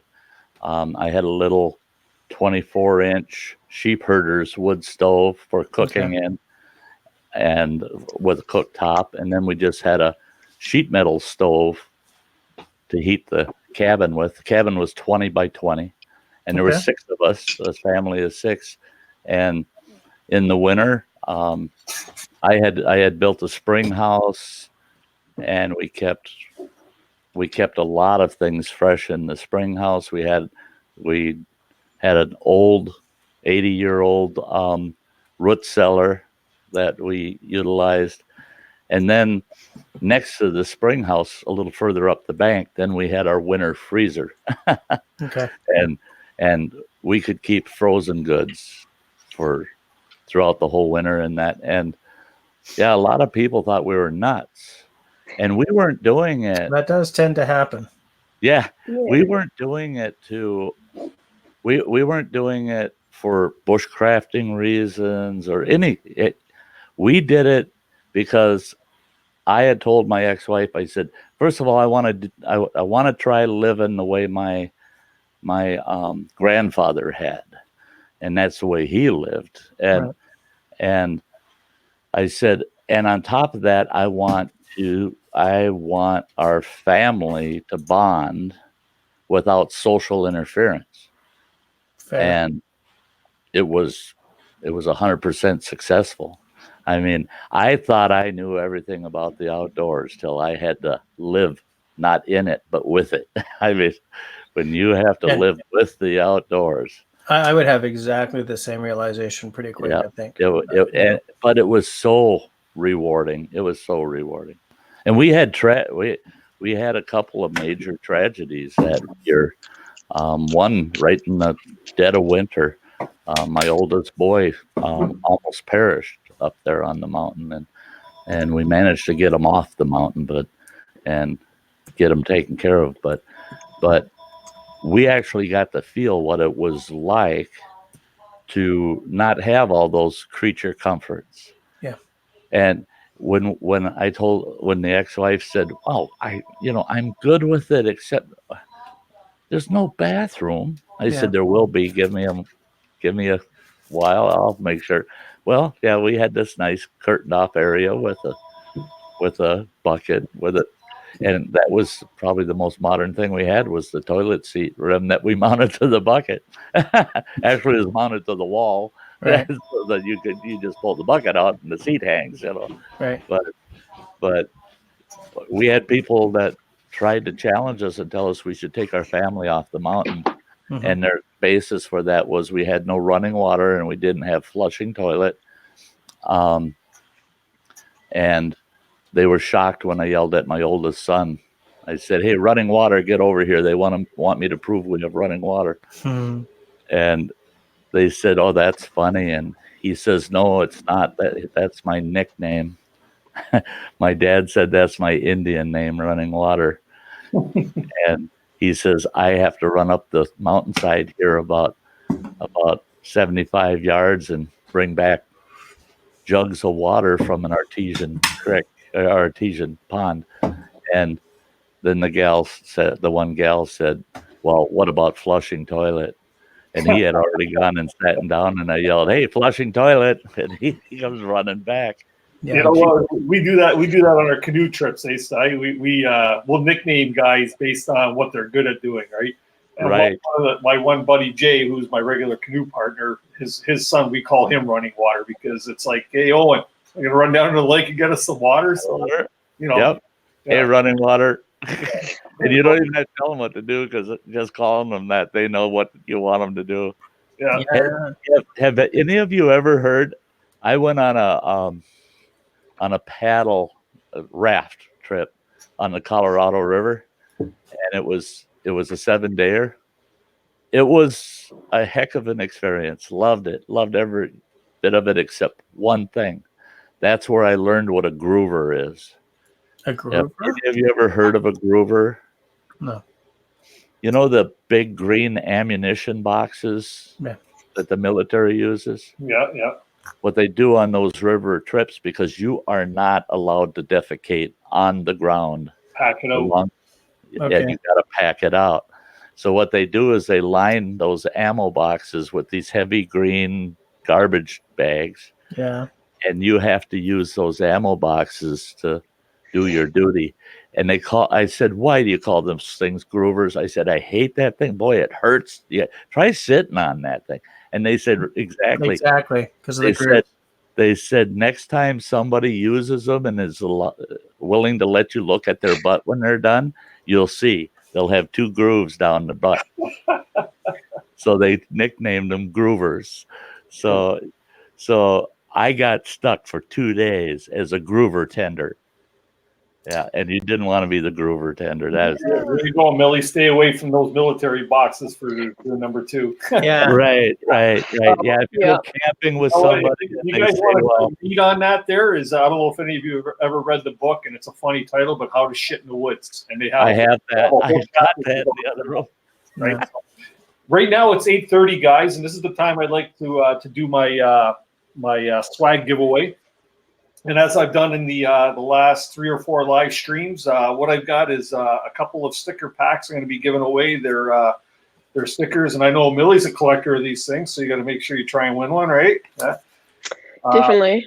Yeah. So what we're going to do today, and just like I've done the last couple of weeks, up here behind me, I don't know if you can see this, but I've got 2 numbers written down. So what I'm going to do is I'm going to get everybody that wants a chance to win these. Look at Stuy's already got his. Yeah, he's got some. You keep holding that up there, Sty. Yeah, I figured I'll get this up here during the drawing. There you go. And what I want you to do, a la Pusa Studios, I'm going to say 2 letters, and if you just want to type those 2 letters, turn on your cap lock so we can make sure I could read the letters good because I got bad eyes. And what I'm going to do is up there, I've got 2 numbers written down, and you're going to have to take my word for it based on, buffering and all that stuff. But I will let the winners know who they are. So what we're going to do is type in the 2 letters. We're going to use BD, the Bushcraft daughter. Type in BD, and once everybody's piped in, I'll pull the numbers down. Get it in there. BD. BD. Wait, people just type BD? Yeah, just type in the letter BD. Okay. I'll put mine in. Oh, yeah, you're the number 1 on the list. There we go. Everybody's starting to come in now. Yeah, you're on. We're not highly technical like Pusa Studios is, so we're just old school. Where did you get your stickers made there? I actually own a sign company, so I produce them myself. Yeah, by the way, Dennis, those are way nicer than mine, so maybe I'm going to give you a call or something. That's what I was thinking. I was thinking, oh, they look very nice. Yeah. $85 Canadian will get you 100, so there you go. How much? 85 Canadian. 85 Canadian? Yeah. And what's that in New Zealand dollars? Quality, you can't match it. I mean,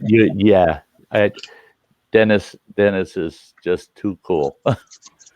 He's going to be making me decals for my trailer and my truck. I'm going to be setting that up with him. Yeah, hey, when I get my Swift canoe, I'm going to hit Dennis up for a big freaking decal for the bottom of it, like he's got and like Joe Robin would have. There we go. I put one on the bottom of mine and they scrape BD. off. Okay, so everybody's got BD. What do we got here? 1, 2, 3, 4, 5, 6, 7, 8 people in here with BD. Anybody counting anymore? Come on, put them down. Everybody got them? Everybody got them? Okay, everybody got their letters in. So I've got written down here number 3 and number 8. So number 3 is Rain Dance Bushcraft. It would be Jess.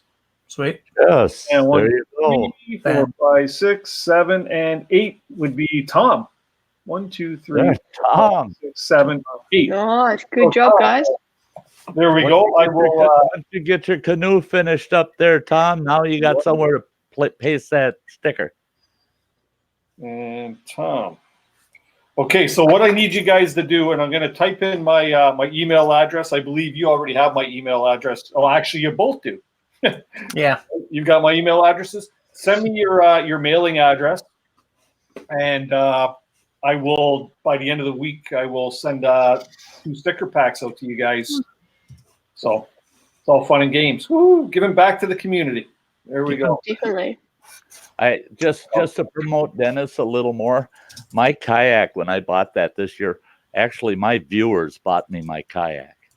I told them, I said, by the end of this year, I'm going to have enough saved up to buy a kayak. And they said, no, we want to see a kayak this year. We don't want to see you save for it. So they donated to my channel enough for me to go out and buy the kayak right away this spring.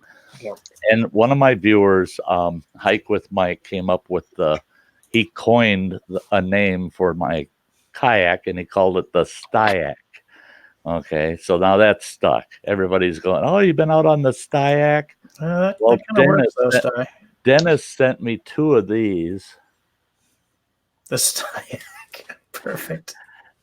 And they're decals. You gotta name your vessel, right? Yeah.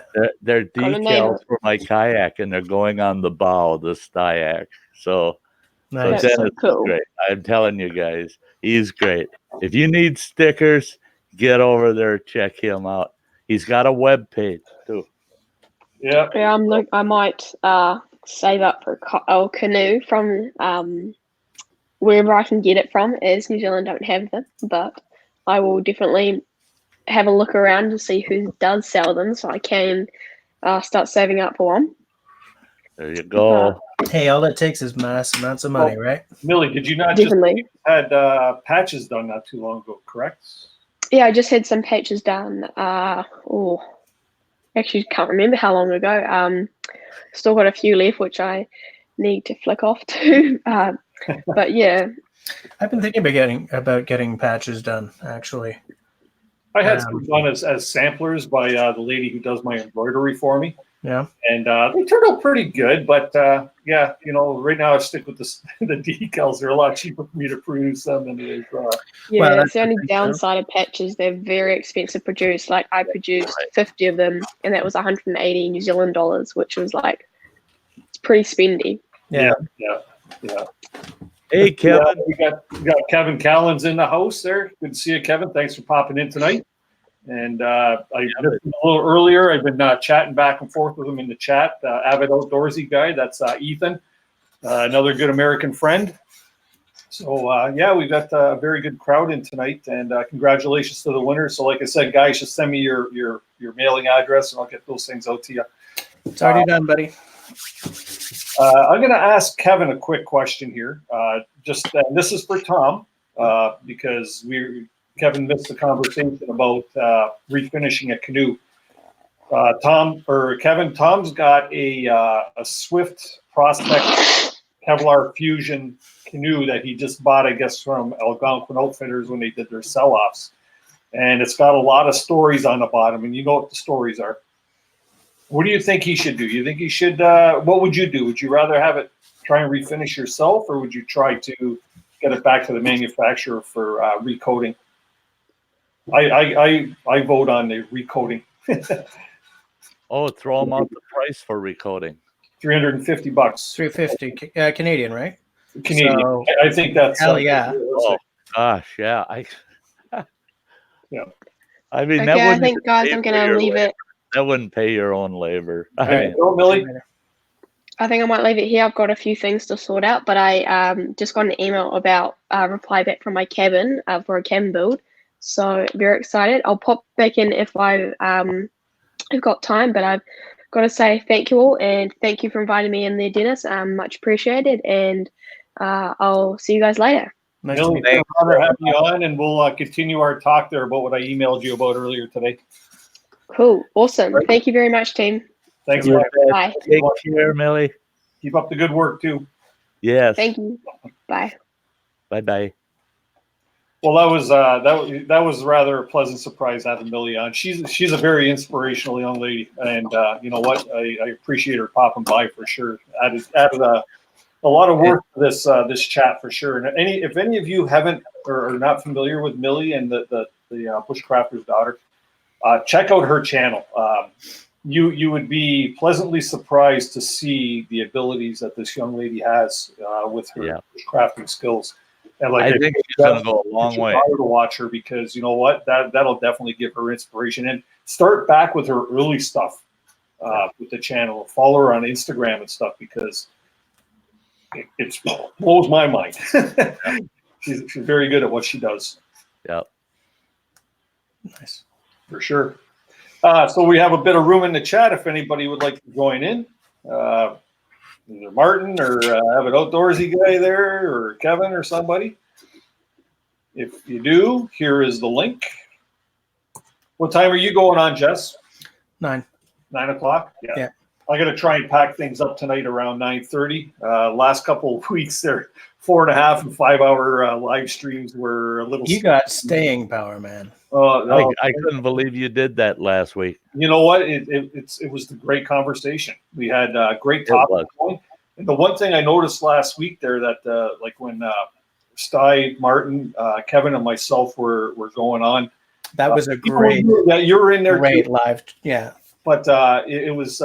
We had a lot of people in the chat, but not a lot of people actually chatting, which led me to believe that our conversation was fantabulous. That had people, in tune with what was going on, and that's really good stuff. Ethan, how you doing, buddy? Good to see you. Hey, how's it going? Oh, you know what? We're all living the dream tonight. Hey, I want to chime in real quick on something. You guys were talking about resurfacing the bottom of the Swift canoes. Yep. Well, on this last trip, I was talking to Joe about his buddy Doug Linker. You might have heard of his channel. He had his canoe resurfaced and a skid plate put on the bottom recently because he beats the crap out of the thing, and it's just like it was just getting so bad, and the gel coating was gone. And Joe said that when he sent it in, I guess they put a skid plate on the entire bottom of the canoe and it made it way heavier. And he was not happy at all. So you need to be specific when you tell them what you want, not just instead of like the whole entire bottom, just tell them like the front and the back, just the edge, the very tips of the canoe, because those are what take the most beating. What do they use to make those skid plates? He sent me by email, and what he's purchased is an off-season sell-off from, I believe, Algonquin Outfitters, and you know what they look like because you've rented them, right? Oh yeah. So they're rough. It's trying basically to hide the stories, but yeah, if you add gel coat to the outside of the canoe, depending on how much they put on, but if they put a thin enough coat on there to hide the stories on the bottom. Shouldn't add it'll add a couple of pounds, because when I was actually buying my pack boat like yours, and I was talking to them about custom colors and stuff, he says, well, we have these basic colors, right? They have the sapphire, they have the red, they have the emerald green, they have the and the other colors that they had available. If you want anything custom, they do it through gel coating, right? So that's how they would get the additional color on there. And they said it'll add. And I think it even had it on the paperwork. It'll add 3 to 5 pounds to the weight of the canoe. Yeah, I think that's in the price list as well. Yeah, so that's 3 to 5 pounds on a 28 to 30 pound canoe is rather significant. Yeah. Oh yeah, for sure. Yeah, like put an extra 5 pounds in your backpack and you feel it, right? Yeah. Mm-hmm. Yeah. Kevin piped in here. This is across you guys. WTF? A skid plate is defined. That's just fun and bad. Yeah. I know, Kevin. I know. Yeah, when he said they did the whole bottom, I was just like, "Are you kidding me?" They He's threw like, "Yeah." they threw chest armor on it instead of a skid plate. Like I actually, Ethan, I mentioned to Ethan that on my pack boat, I had skid plates put on it. And he goes, "What? That's adding weight to it." That's what he said last week, right? And I said, "Yeah, you know what? It's going to save the bow and the stern of my canoe. It's more so the bow than anything." But the one thing I did do that I didn't mention, I didn't go full skid plate on the front and on the back. I had them stop it at the water line. Right? Oh, nice. All the way up. If you look at any of my videos, you'll see when I'm portaging or whatever, it's a lot shallower because that there I probably saved about, maybe 3/4 of a pound or something. I don't know. But guys, what are these skid plates made out of? Kevlar generally. Oh, okay. It's a Kevlar, like a coating that they. Okay. Yeah, if you got a video on it on my channel there, one of my old ones when I installed it on my Bushcraft canoe, and I wouldn't have a canoe without it. It might hinder the performance slightly, but you know what? They're such a costly investment. They cost so much that for me to put another $80 or $100 into it to have skid plates put on, or for me to put them on, it's saving my investment. Mind you, when I had one of my first Novacrafts, my 18-foot Voyager, I didn't put the skid plates on until I naturally sanded the surface off by running it on stones and beaches and stuff like that. When it started showing thin, then I put my Kevlar skid plates on. So you can do it that way as well. I'm surprised how durable the front of the boat and those tips of the boat really are just from the factory. Like when I took it on that first trip to Woodland Caribou, I remember coming up to a takeout and I hit a rock and I didn't see it just below the water, and it was a sharp edge rock, and I could just, like, my whole body just cringed when I hit it, like, oh no. And I got out and I checked it and there was no damage. I was amazed because I definitely hit that thing pretty good, and that was incredible. They're pretty beefy boats. They're not, you can really throw them around. That's the funny thing about these Kevlar Fusion canoes that I find is they feel so flimsy, but they're so damn tough. They are. I mean, they feel flimsy. Like I compare that to my Royal Light Novacraft, which that thing has been over and hit more rocks and done more, and it's almost indestructible. Right there, to me it seems like it, but then you get this thin Kevlar Fusion. It's like, oh my god, if I put a scratch, it's going to go right through. Not the case. No, yeah. Yeah, you see Kevin's throwing in his good old common sense advice again. I love it. Your own skid plate on isn't too bad. Just make sure your neighbor is. Yeah, that's. I'll tell you, that's a project. On it. That's a bad thing. Yeah. Yeah, it could be a really messy project because that you got to make sure you mask everything off proper, and it's all in the preparation, right? Making sure you mask everything, get the proper fit, and then putting it on. And of course, everybody wants to go over every three seconds, right? You just touch it. Is it tacking up yet? Yeah. Ooh, Dennis, before I forget, one thing you need to check on your boat. Okay, so where the back of the seat is, there's two little straps that hook into bolts. There's like little bolt holes that go into the right below, like where the bottom of the seat is in the very back. There's two bolt holes with two little straps attached to the bottom of the seat. Yeah. And those straps, you need to check and make sure whether they're not going down this way or if they come up this way.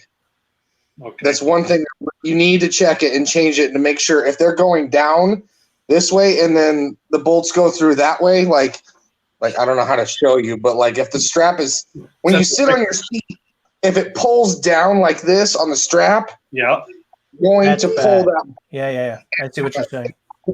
Right out of the the carbon You fiber want the seat. straps to be coming down like this with the bolts. Yeah. Yeah, you need to have them sitting upright. So when you sit in your seat, it just pulls down like this instead of at an angle. Yeah. Because I ripped the bolt and the bolt seat right out of my carbon fiber seat. No kidding. And it came from the factory. Yeah. So I sent a message to Swift, a video showing them the other day when I was cleaning out my boat. Like, hey, I hope this is an easy fix because this came from the factory and I switched it. But by the time I switched it, it was too late. It was already starting to come out. Yeah. And I tried to JB weld it, but it did not hold. So it completely ripped out. And it was really annoying on my Killarney trip. It just I found that they're pretty good for standing behind or stuff. But the one problem with that is for you, being where you are geographically, getting that thing to them and then getting it back is a hard part. I know. But I think we should talk because if we plan an ice out trip, if you were to drop it off there, I could pick it up on my way to meet you at Algonquin, right? Well, what I thought about doing, when they get back to me, is like, hey, I'll go to Canoecopia in Wisconsin again this year, where I bought it last year. Yeah. Drop it off with you guys. You take it back to the factory in South River, fix it, and then on the ice out trip, it's like the factory's like an hour away from anywhere the west side of the park, all the access points. Yeah. I'll just swing over there, grab the boat, and then meet at an access point. Yeah. How far are you on the day-to-day? What's that? How far away are you from, like, during your day-to-day life? I live in Northeast Indiana, and from the Detroit-Windsor gate, it's about 2.5 hours. But I usually either cross over in Port Huron, which is about 3 hours, or Sault Ste. Marie near Joe's house, which is 6 hours or so, 5.5.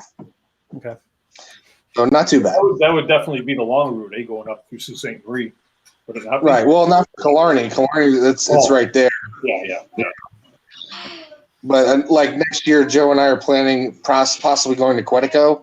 Yeah. So it makes it really easy to just it's his house is pretty much on the way, so we would meet up and then drive to Quetico that way. Stuff like it's not out of the way at all. Well, you're getting a lot of big trips in a short period of time. That's awesome, man.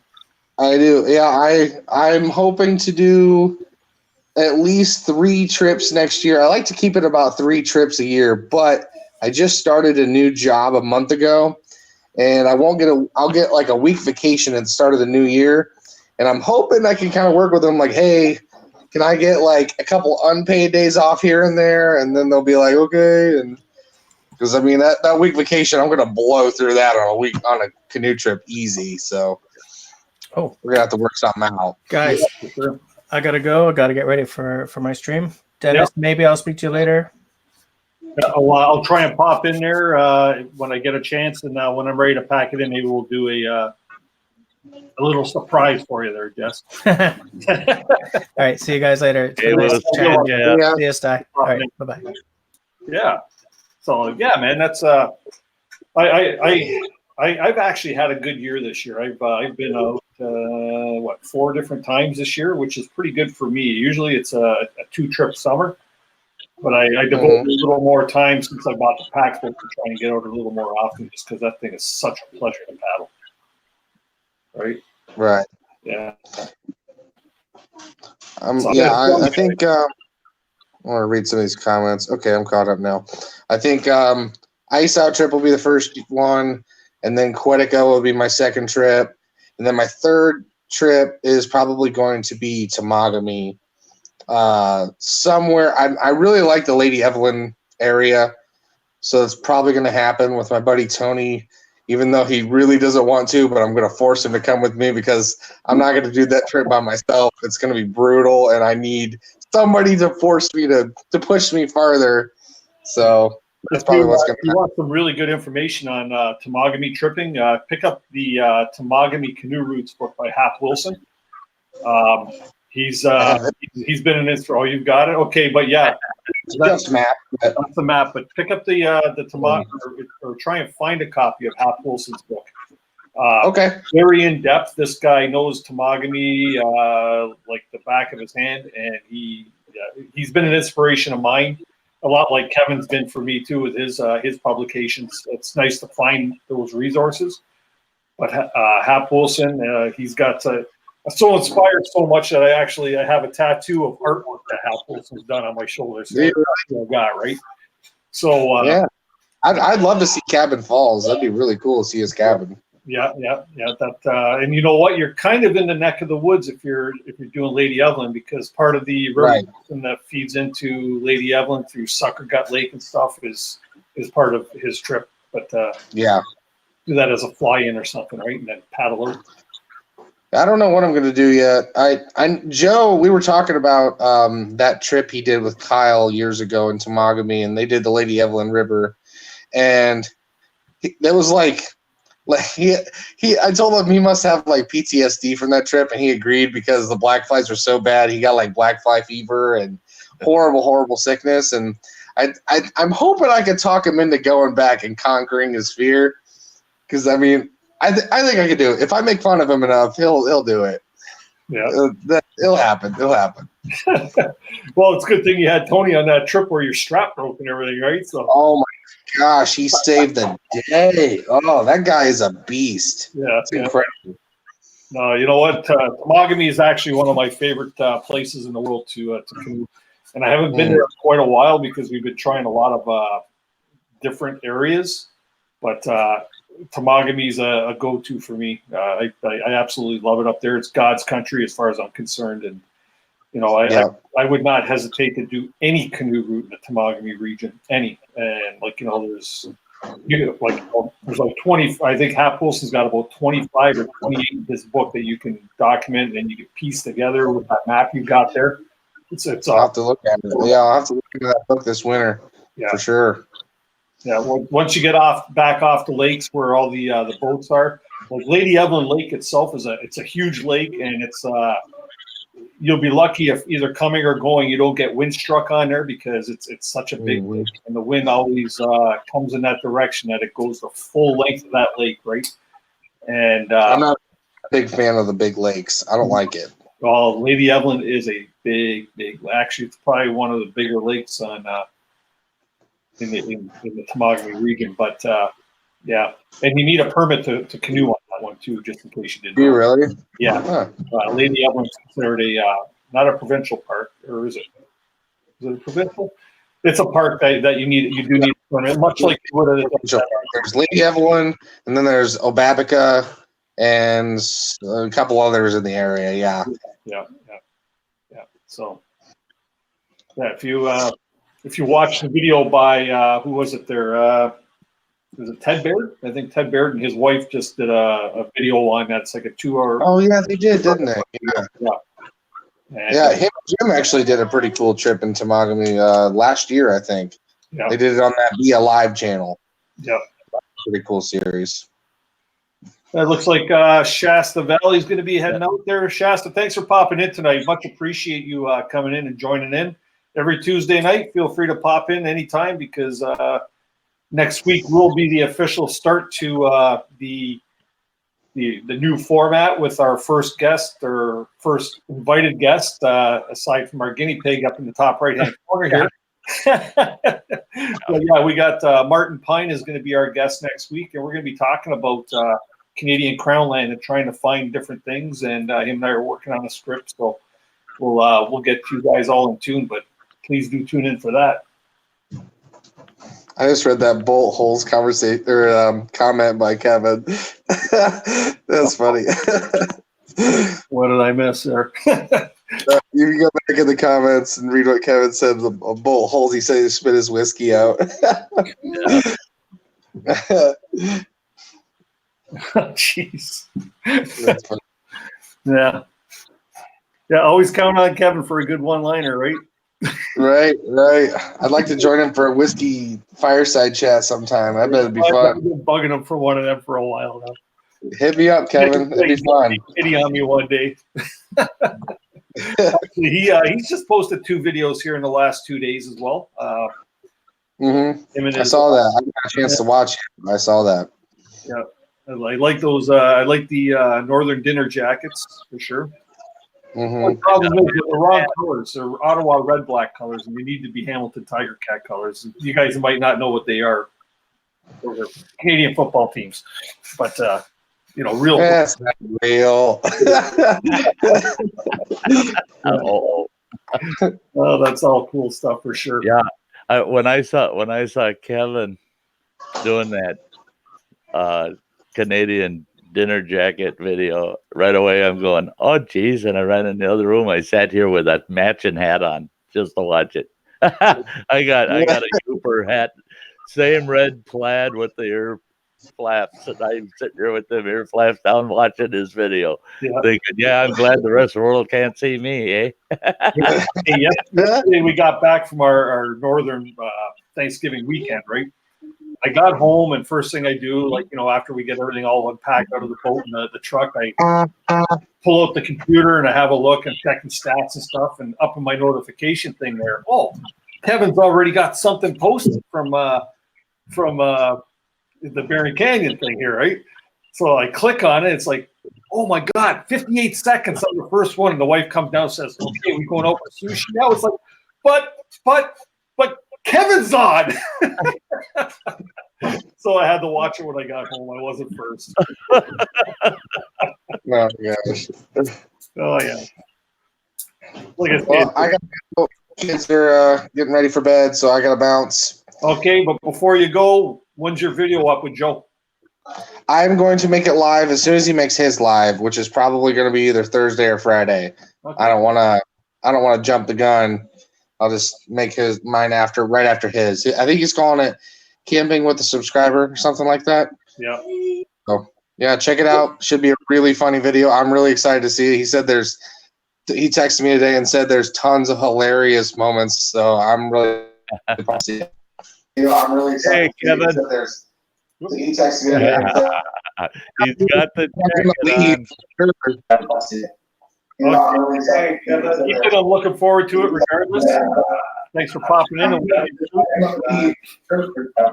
Yeah, absolutely. Turn down. I'm looking forward to it. Thanks for popping in. He's got his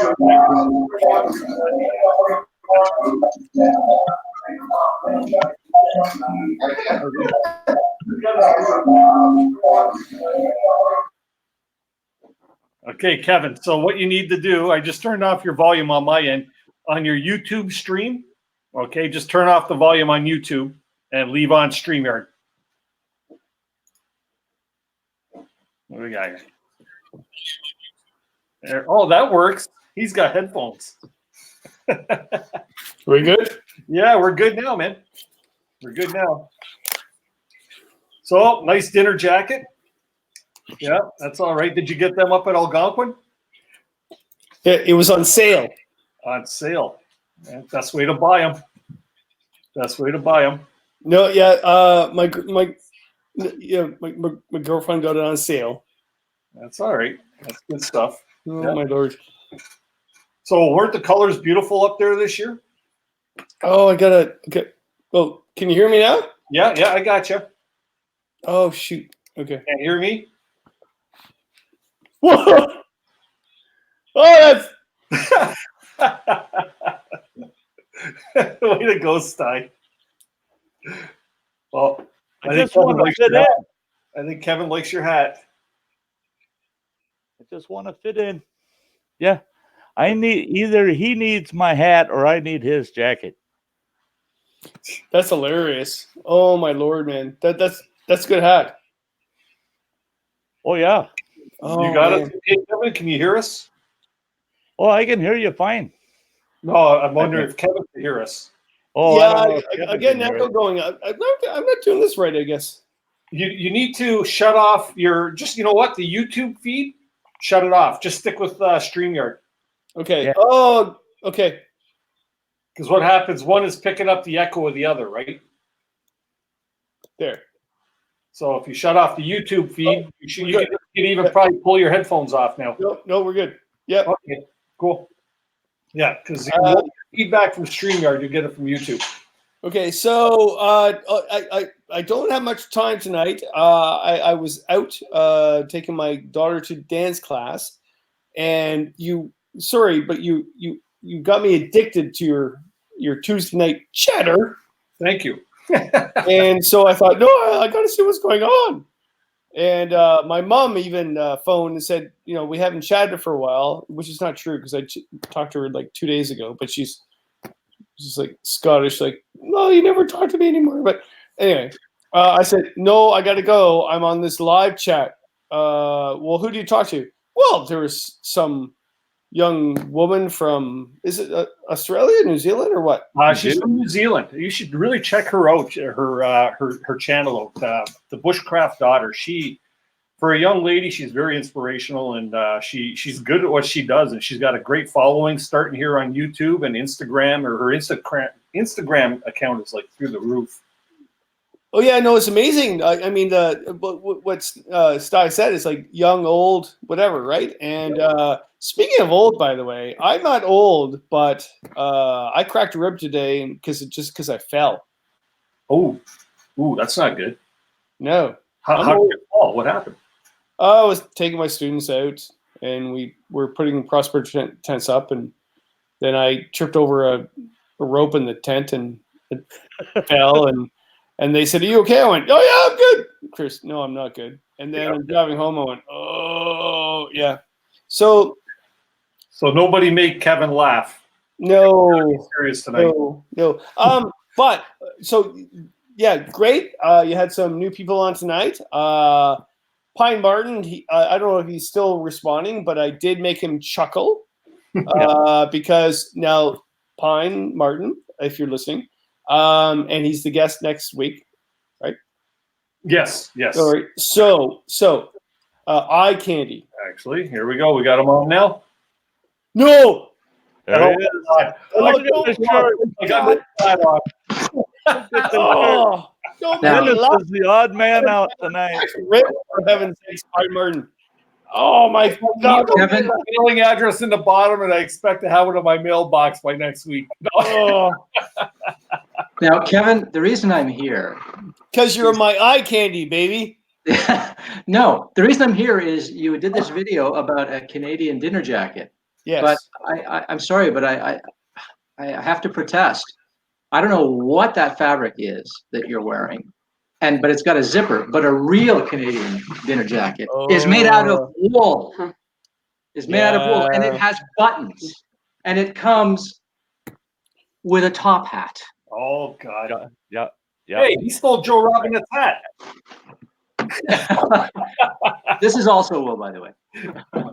See, I can't wear wool. I'm allergic to wool. I wear that, my hands go all red, and I get all itchy all over. Oh right? no! So I become allergic to Pine Martin. You're gonna hurt your own ribs again. Watch it. No, don't laugh too hard. He's absolutely right. So the one night, probably about 3 weeks ago, Christine was looking through Amazon and said, "Whoa, we're going camping. We should buy something." And I was like, "Oh, well, dinner jacket. What's that?" And I explained it, and then she started. She's a really good shopper, so she got this like for $40. But you're right, it is not wool, and it's not a proper dinner jacket. But let's not talk about it, okay? I believe back in the day, didn't they call those stoner jackets? David, she even got pants, and she forgot to wear them during the video. And so now we have to go out again to reshoot. Life is hell as a YouTuber, I'm telling you. Tom says don't sneeze either. Yeah, no, it's true, actually. I cracked rib before. Well, the last time I cracked a rib and broke rib was during a video shoot when we're doing this whole thing about how to deal with a bear. And we had a guy in a bear costume tackle me. And because he was, in his 20s and I was old, he thought it was cool to just tackle me. And the bear costume was really quite large. And I said, "I think you broke a rib and something. I'm not sure. I really am sorry. I think you should take me to the hospital." "No, you're good, Kevin. You're good." So we finished the whole entire shoot. I went to the hospital. The nurse knew me, and she put in a report saying, "1 cracked rib, 1 broke rib due to bear attack." Yes. And I went to my regular doctor because he was on holidays, a couple weeks later, and he goes, Kevin? Like, yeah. I went, yeah. So I know what it's a cracked rib is worse than a broken rib, and I think I got a cracked rib. So I got at least a month to. Oh man, but I got a good jacket. Hey, as long as it keeps you warm, right? No, Yeah, it's no Pine Martin. You're right. month, you can't do anything. No. Pine Martin's right. Wool, you're right. Let me see the hat again. Put the hat on again. Well, there's two options. You wear it this way, but if your ears are cold, you pull the flaps down and it'll cover your ears and my your head. God, I've never been so aroused more in my life right now. What are those hats called? There's a name for them. Elmer Fudd. Elmer Fudd. Yeah, I don't know what it's called. It actually does have a name, this style of hat. Geez. Or there's a brand in the brand. It's like Tilly hat is a Tilly hat, right? But I think Filson used to make a hat, but wool hat, but I don't think they make it anymore. No. So. Hey, so you're the new guest next week? Yeah, he is. Pine Martin. Like, really? Like, are you nervous? No, I'm really looking forward to this. Actually, okay. What are you I'm enormously flattered to have been invited, and I'm really looking forward to it. I guess we're going to be talking about Crownland camping and hiking and exploration and that sort of thing, and everything related to that kind of time outdoors. Also, and anything else that Dennis wants to talk about. Is the eye candy involved? It's kind of up in the air. Right now, she's down with a very bad cold. She has laryngitis. I imagine she'll be better by then. But she's also chronically shy. It's very hard to get her. It's really funny because on my YouTube channel, the videos that, as I mentioned last time, the videos that get the most views are the ones with her in them. Like some of them have hundreds of thousands of views. Oh yeah. Joking about that. No. Go look at the videos to see the ones that have like the really high numbers, like hundreds of thousands of views. They're all the ones with her. Really? Yeah. And she doesn't do any, teasing or anything like that. Nothing at all, right? But I mean, clearly she is the star of the show. I sort of consider it our channel, not my channel. But it's kind of messed up. But she is actually very, very shy. So it might take some arm twisting to get her to. Angel, I'm sorry. I'm talking to Pine Martin. My dog is like, what's going on? Okay, sorry. Okay. My dog's been on my arm a few times tonight too. It's like she's disappeared now. I don't know where she is. Oh no. Sorry. We'll get back to the really important eye candy thing, but I have to tell you, I thought I killed my partner's dog on the weekend. Explain. Okay. Oh my God. Okay, so you guys were. What a nightmare. So we're packing away and going to the Barron Canyon and Algonquin Park is really great. And so, Christine has her little dog and love her little dog, Oliver. Very smart dog, little dog syndrome, but maybe. Anyway, so it's got its sweater. It's wearing its sweater because it's cold. And so I went, we should wear a hot tent like we talked last time, right? Well, there was no room on my vehicle for the hot tent. So we brought just El-Cap Eureka tent. And I brought extra sleeping bags. Oh my God. Okay, what would you guys do when this happened?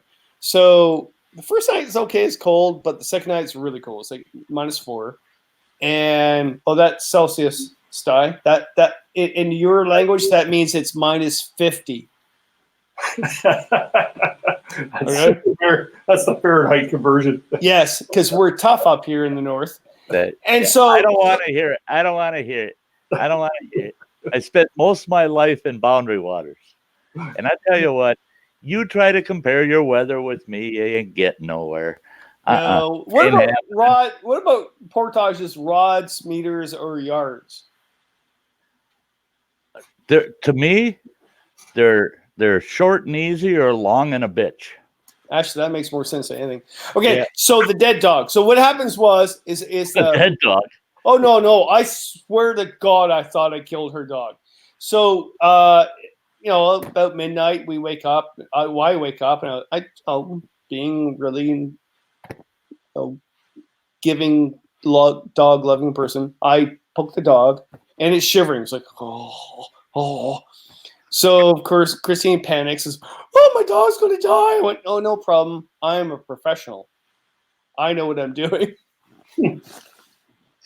So you are a professional. I seem to remember you did a surgery on one of your dogs once because it had something stuck in its paw, and you performed surgery on the wrong paw. no, stop that. No. I remember that. Do not bring that story up. No. That's no. That's oh my God, man. That's a good story.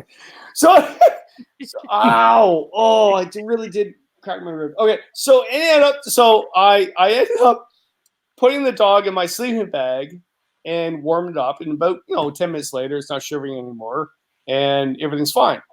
But an hour later, I wake up and I went, "Oh, better check on the dog." No movement.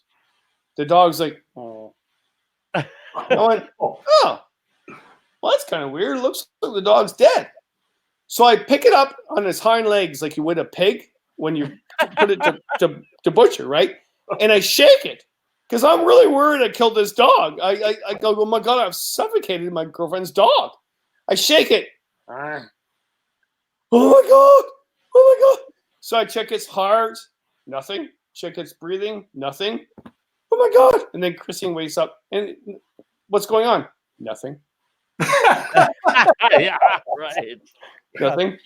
Go back. Oh, well, I've actually I push on the dog's chest, almost like, giving it. And the dog all of a sudden wakes up like, "What's your problem? I'm having good sleep. What the hell is your problem?" Oh, jeez. God, that was a nightmare. Do not take a small dog on a cold trip. It might die. Well, that dog's not that small. It's a medium-sized dog, right? No, yeah. Looks bigger. The video Angel's with me now, and Angel is like a bush dog. It's like it's almost like she would look at the dog like, "This is embarrassing." But Angel wasn't with me, and no, her dog needs to have a sweater and booties, and it's fine. Yeah, it's good. That's the owner's prerogative, right? I got a quick one that goes right along with yours, Kevin. We had this big Akita Malamute mix, right? Oh, he's a big fella, and we named him Boo Boo because he looked like Boo Boo the bear. Boo Boo? Boo Boo, yeah. We named him Boo Boo. Well, we were having a bunch of folks up to camp, and we're going to have ourselves around the campfire, get drunk till you can't put another log on, Well, we took one of these big Great Northern watermelons and drilled a hole. We put 2 holes in it. 2 quarts of vodka into that bugger, right? Then you cut the top off and you scoop all that watermelon up in there. And then all you do is dish that up in cups, and everybody sits around and drinks watermelon until they can't stand up. Well, I put that thing in the creek, right? And all of a sudden, folks are starting to show up. There's about 8 folks total. And we're all hanging out around the fire. I got the fire going. We're sitting there talking. All of a sudden, here comes this big-ass dog of mine that weighs about 150 pounds. And he's walking at a 45-degree angle across the camp. He can't keep his footing, and then he stops, and his eyes, we looked at his eyes, are just going in circles. And all of a sudden, he looked up in the sky, and he goes, "Oh," and fell over. And I thought, geez, my dog just died in front of all these people. Really? And I run over to the dog, and I could tell the minute I got to him, I could smell the booze.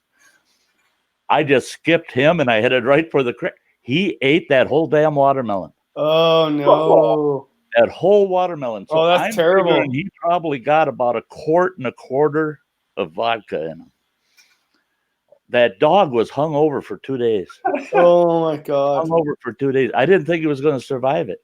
But no, we all swore up and down, your dog just died right there in front of us. No, he passed out. But no, he ate all that watermelon and all the booze in it. The whole watermelon was empty and it was dry inside. He had licked the thing clean. So after that, I told the wife, I said, keep the liquor locked up. I said I was worried about the kids getting into it, but boy, that dog, he ever figures out where we're storing the liquor, Oh my God. That's a real booze hound. That is, real booze. Oh, Yeah. ow, don't make me laugh. Oh, Yeah. ow. Reach over there, Martin. Give him a poke. Kevin, that was our No, right there. That was our no. My bad. Sorry. Oh. Gentlemen, I have to get going. But thank you very much. I want to thank you in advance for the invitation for next week. I'm really looking forward to it. Okay, so before we go though, what are you going to talk about next week? Because everybody's like, people are like writing a list. We must listen to you. Yeah. Well, what I have planned, Martin, I will send you a little list of questions there so you can go over it, because I don't want to surprise you with anything, or you have full editing capabilities on that too.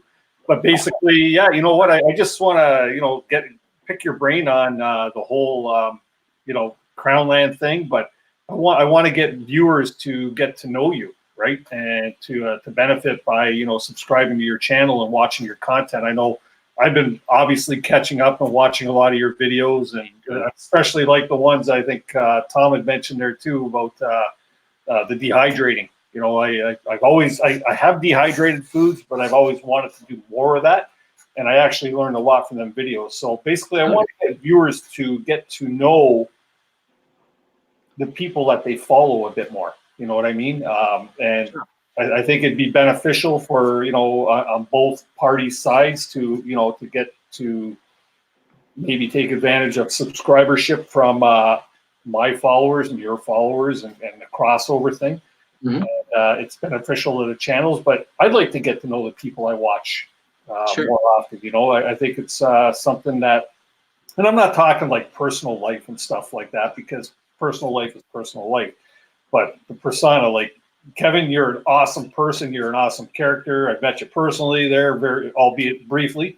But I've been following you for a long time. I just like to know what makes Kevin Callan tick, or what makes Martin Pine tick. No, wait a minute, Martin. I noticed tonight. What did you call me? The queen of what?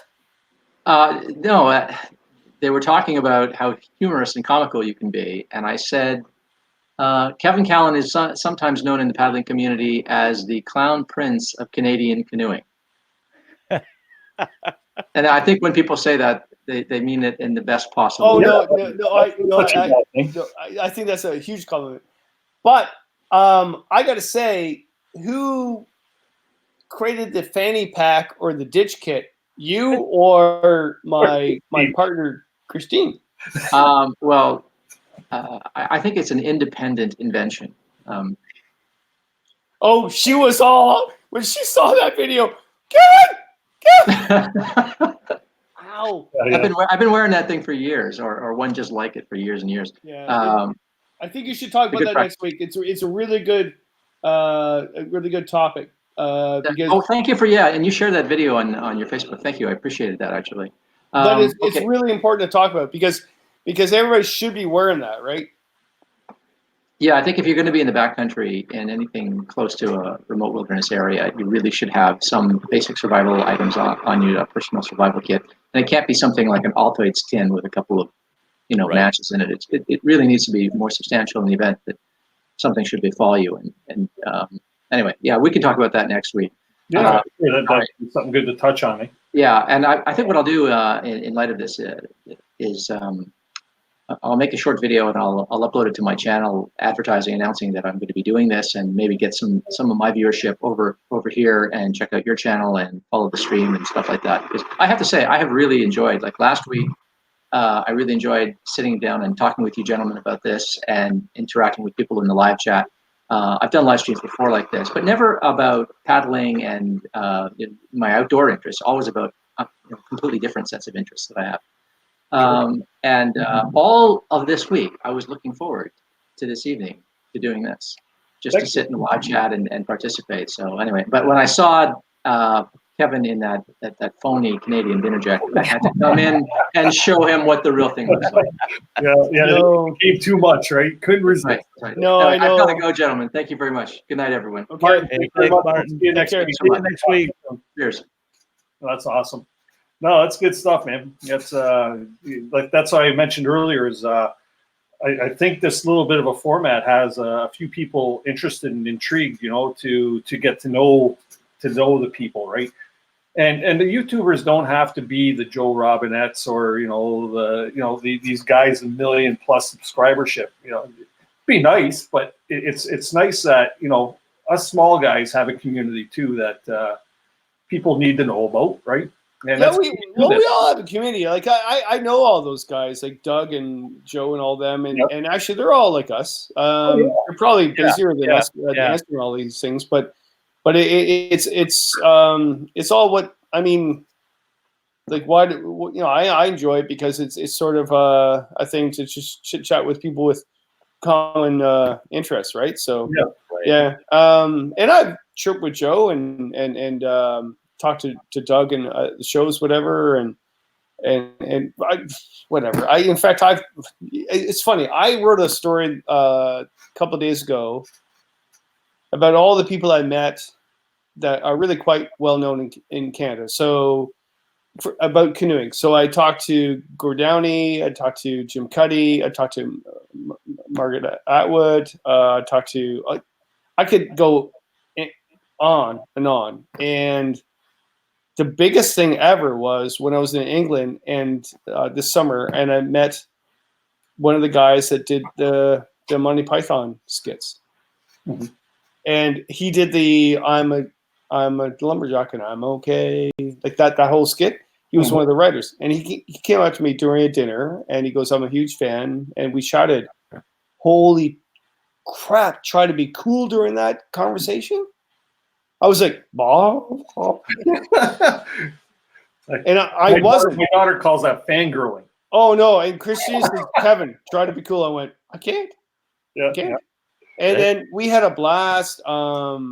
But at the end of the day, it's all to do with we connect with wilderness. Like all these people I talk to, like even Gord Downey and all those people, they're all talking about wilderness travel.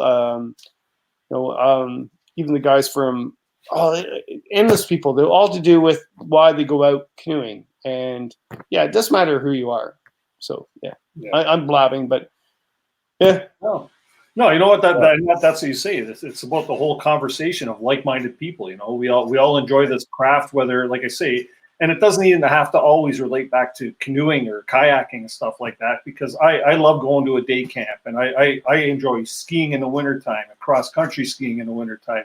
I mountain bike, so I have a lot of different things that it's just an enjoyment for the outdoors, right? Right. And to share that with people like yourselves and you guys sharing your experiences, right? It's a learning experience, and it's better than watching television. You know what I mean? Yeah. Oh yeah. It's a lot of fun. Yeah. I enjoy it. Like I've been really back enthralled in YouTube now since last December, and it's been a fun ride. It's been more of a learning experience. And you asked me, Kevin, when I met you at the Outdoor Adventure Show, I think I got it on my video. I don't know if you had it on yours too, but you said, "Oh, you're a YouTuber. Why you do YouTuber? Why you like doing this?" Like, I don't know. I just like doing it. It's fun. You know what I mean? Yeah. That's funny, eh? I'm not a YouTuber. I'm a sign guy. I'm a sign maker, and I've just taken on a hobby that keeps me out of trouble. So. Well, yeah, we all do that. In fact, in one honesty, like I think I do YouTube more for that too as well. I mean, why I'm not sure why I do YouTube, whatever, but I enjoy it. In fact, I enjoy it more than a lot of things. I enjoy writing. I enjoy YouTube. I enjoy doing interviews, whatever. But the cool thing about it, so I remember the day I was signing my book between Pierre Burton and Red Green, right? Oh, yeah. I had two books out. I'm still nobody, but I was nobody then at all. And I was watching these two people. It was hilarious. And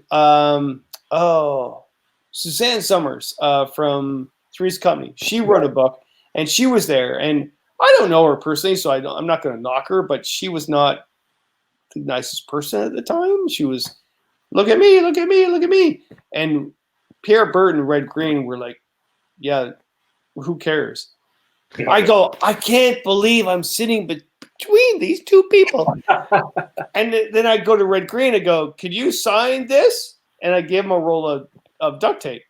And he goes, yeah, I've never seen that before. I was like, oh, and then Pierre Burton goes, well, Kevin, you're going to write a bunch of things when you're young, and you're probably going to rehash that when you're older. I go, I can't believe I'm sitting between these people. But the reality of it is, Pierre Burton loved wilderness. Red Green loved wilderness. Sam Summers, like, yeah, they're right. She was like, yeah.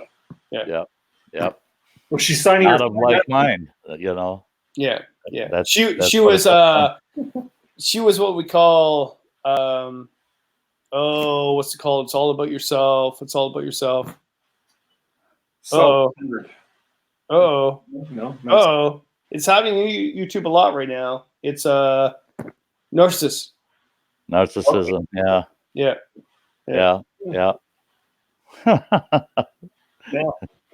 One thing I found in my 4 years on YouTube, and I follow a lot of big folks, a lot of big channels and that, and I don't see them any different than I see that channel with a couple hundred subs, and the person's got great content, great information, hands-on experience, but they don't care if their channel grows or not. They're just doing it as a hobby, and they're just sharing what they're doing, and they don't think much of themselves, really. It's just they're just sharing. But I found over the years, in all of my outdoor excursions, I've run into some folks that, by God, if they had YouTube channels, they'd be huge. And it's because they're out there doing it and living it, but they don't share it with others. They're just there, and they're doing it for their own well-being, for their own purposes. And the thing is, they've never been exposed to something like YouTube. They don't live in the tech world at all.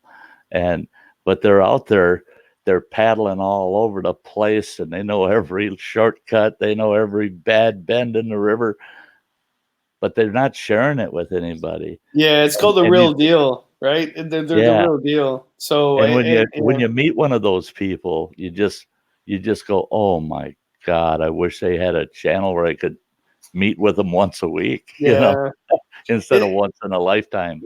It's funny you say that, Sty, because I had a meeting this afternoon. I was really busy. I freaking cracked a rib too. Freaking teaching students up, whatever. But I promised I would meet these people at 2:00. I'm driving home, and I was like, okay, I'll meet them. And so I met them, and the one show they had, I do a lot of pilots, a lot of possibilities for TV or whatever. Sure. And I've done it all. It's like, yeah, blah, blah, blah, blah. Okay. But they had this great idea that they would, let's have this series about, we take the real deal people and we take them out in the wilderness and we talk to them about why they take people in the wilderness to reconnect to wilderness. I was like, boom. Yeah, I'm on board with that. And so they said, well, this would be a really good show, but how do we, fund it? I was like, I don't know how you fund it. That's not my deal. But I tell you right now that will be 100% attention span for us. Like, if there was something on that had people that, like you're talking about, the real deal, not people that want to be on YouTube, whatever, but the real people that do this crap.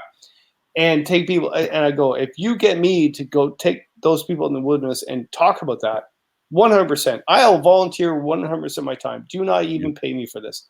But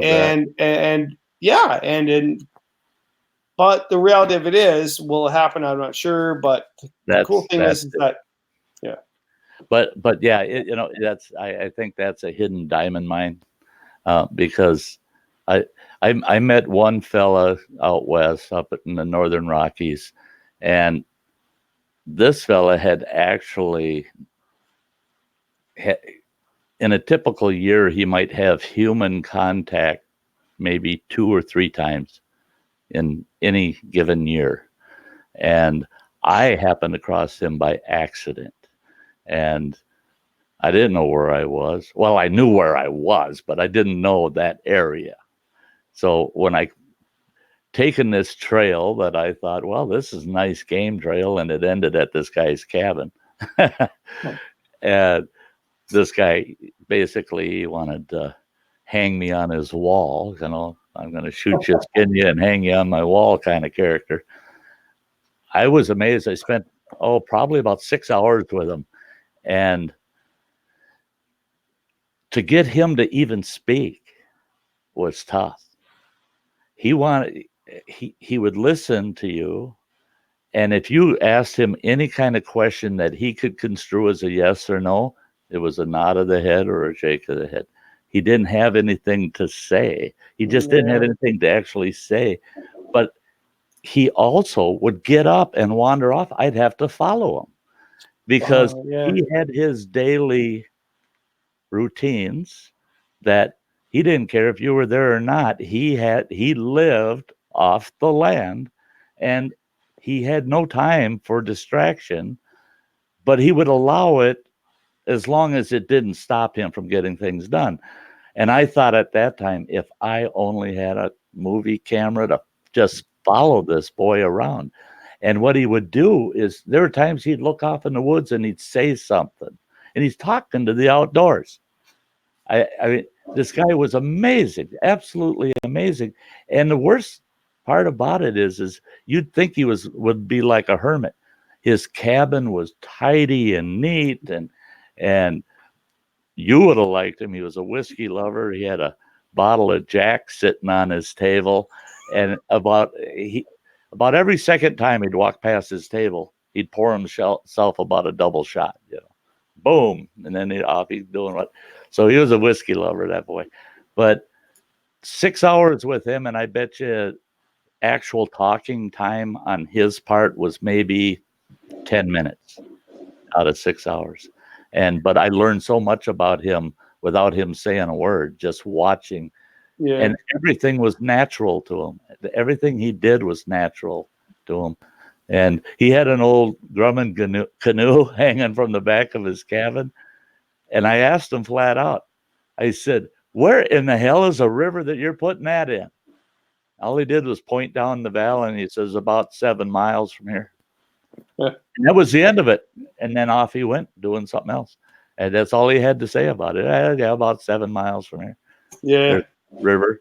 Well, Dennis would love this story about similar to that because Killarney. So, a few years back, quite a few years back, Killarney needed to expand its border in Ontario to become a wilderness park because wilderness parks have to be a certain size. Nice. And Killarney, even though it's very majestic, it was not the size of a true wilderness park. So I volunteered to go off and look at the north part of Killarney, and that's endless stories. But the one is the Browns. So the Browns were hermits. It was a brother and sister that lived together, and they're in their 80s, and they lived as hermits in the north part of the expansion of this park. And I'll do the short version of this. So I said, well, I'm going to interview these people about possible canoe routes in the north end to see where we can go canoeing in the expansion of this park. And that's probably a bad idea. They don't like people. They're hermits. They've been there for years. They're in their 80s. Good luck. So I arrived, and there's a big, massive sign saying, do not trespass. Like it was like, do not. And I went, my buddy Andy said, what are they going to do? Shoot us? Well, they could. And they're like, in Canada, no, they're not going to shoot us.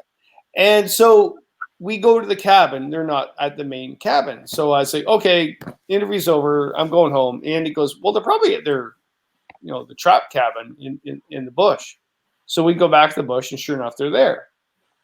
And this is a short story. So the idea is I interviewed them. They told stories about that area that had been questioned for years. Did Al Capone stay there? Was there a World War II spy that stayed there? Was there this? Was there that? And the man, Ted, I think was his name, was going off and telling stories just like me, whatever. But his sister wasn't saying much of anything. And I looked at her and she goes, "Well, do you want proof?" I went, I don't really need proof, but do you have proof? And she showed this box of photos of Al Capone, of everything, proof of everything. And I was like, holy shit. Like, all this stuff is for real. Right. So I said, well, how come nobody's ever interviewed him before? And they're like, nobody's really asked. Well, because everybody thought they would shoot you on sight, right? So I was like, okay, thank you. And I actually basically lived there for quite a while. I put my tent up and they got to know me and I interviewed them. She ended up dying 2 months later. Oh, so wow. all that history was done.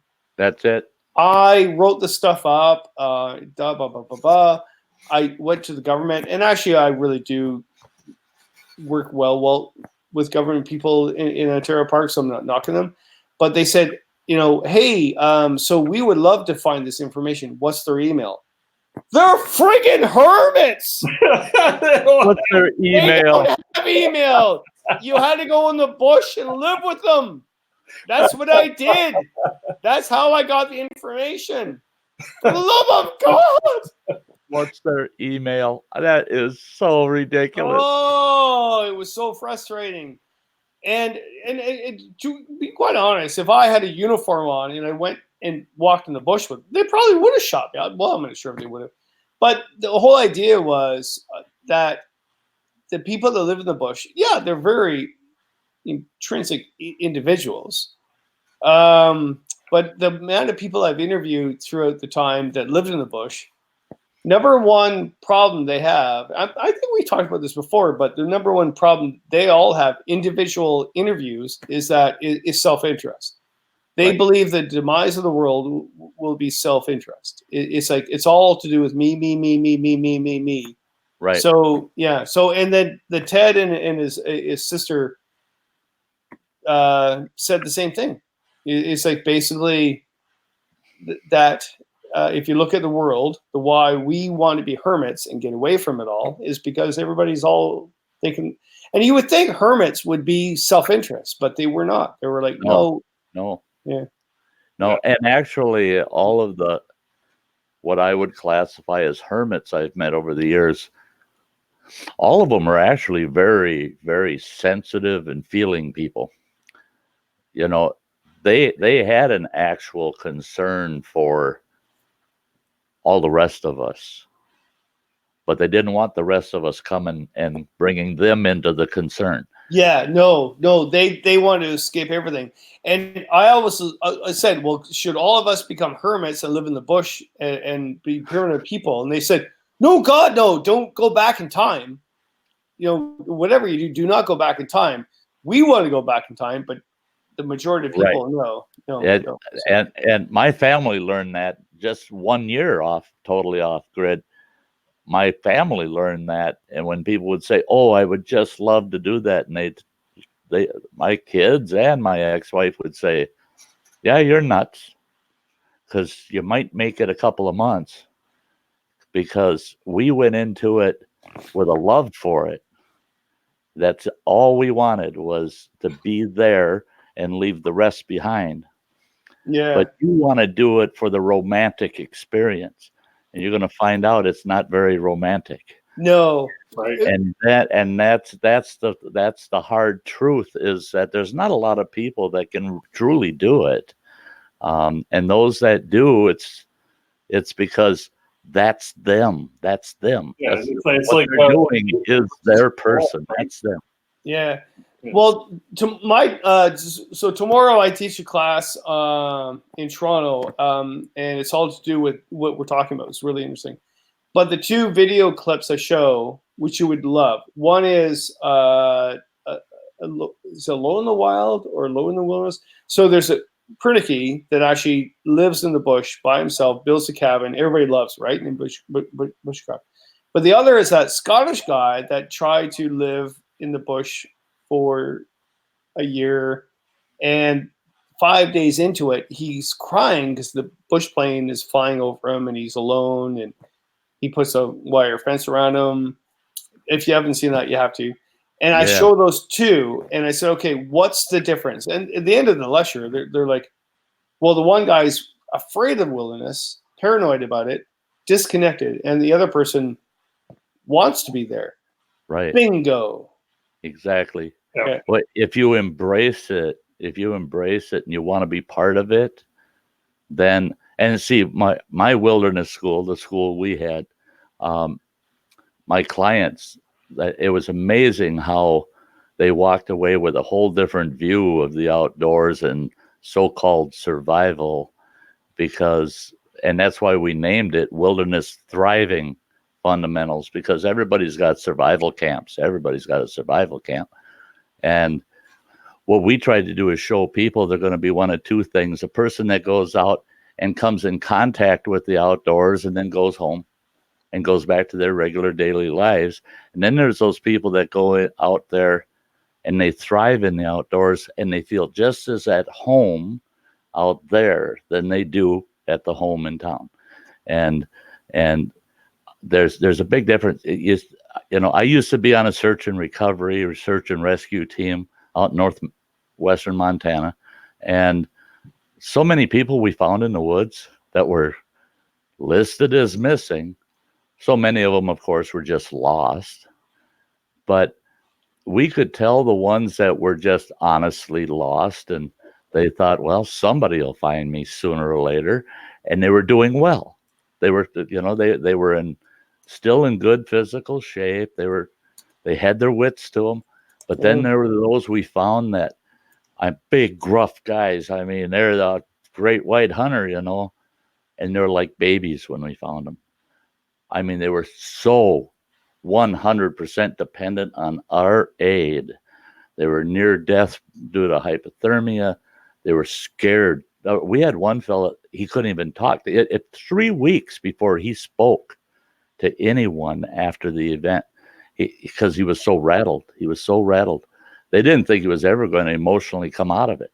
Well, he wandered around for 3 days, and for 2 of those days, it was in his underwear and socks. But yet he had full gear, he had a full pack. He had 4 days worth of food in his pack. He had an awesome Weatherby rifle that we found hanging on a limb. He kept shedding things off that he thought were slowing him down to go find rescue. And so what he did was he gave up everything he had to his advantage, and all he had left was himself. And he lost himself is what he did. His mind couldn't take it. But yet we'd find some scrawny little wiry guy that had been lost for 5 days, and we come up on him, and he's got a campfire going, and he's got 4 brook trout stuck on a stick over the campfire. And we tell him, whoa, we're glad we found it. He goes, yes, oh my gosh, I've been out here 5 days. And this little guy says to us, he says, and we're telling him, come on, let's get going. We got to get you out of here. He goes, wait a minute, I'm not done eating yet. Yeah.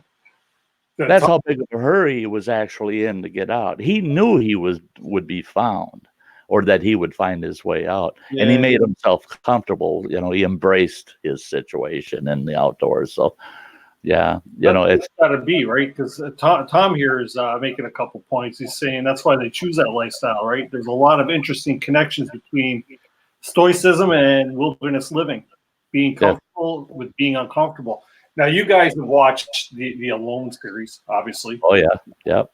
And that's one of the biggest downfalls in Alone. What differentiates that person that taps out the very first day versus the person that's been there for 76 days, right? Right. They're not comfortable with being there, right? And you can know everything there is about survivalism and everything about bushcrafting and building shelters and how to catch and trap fish.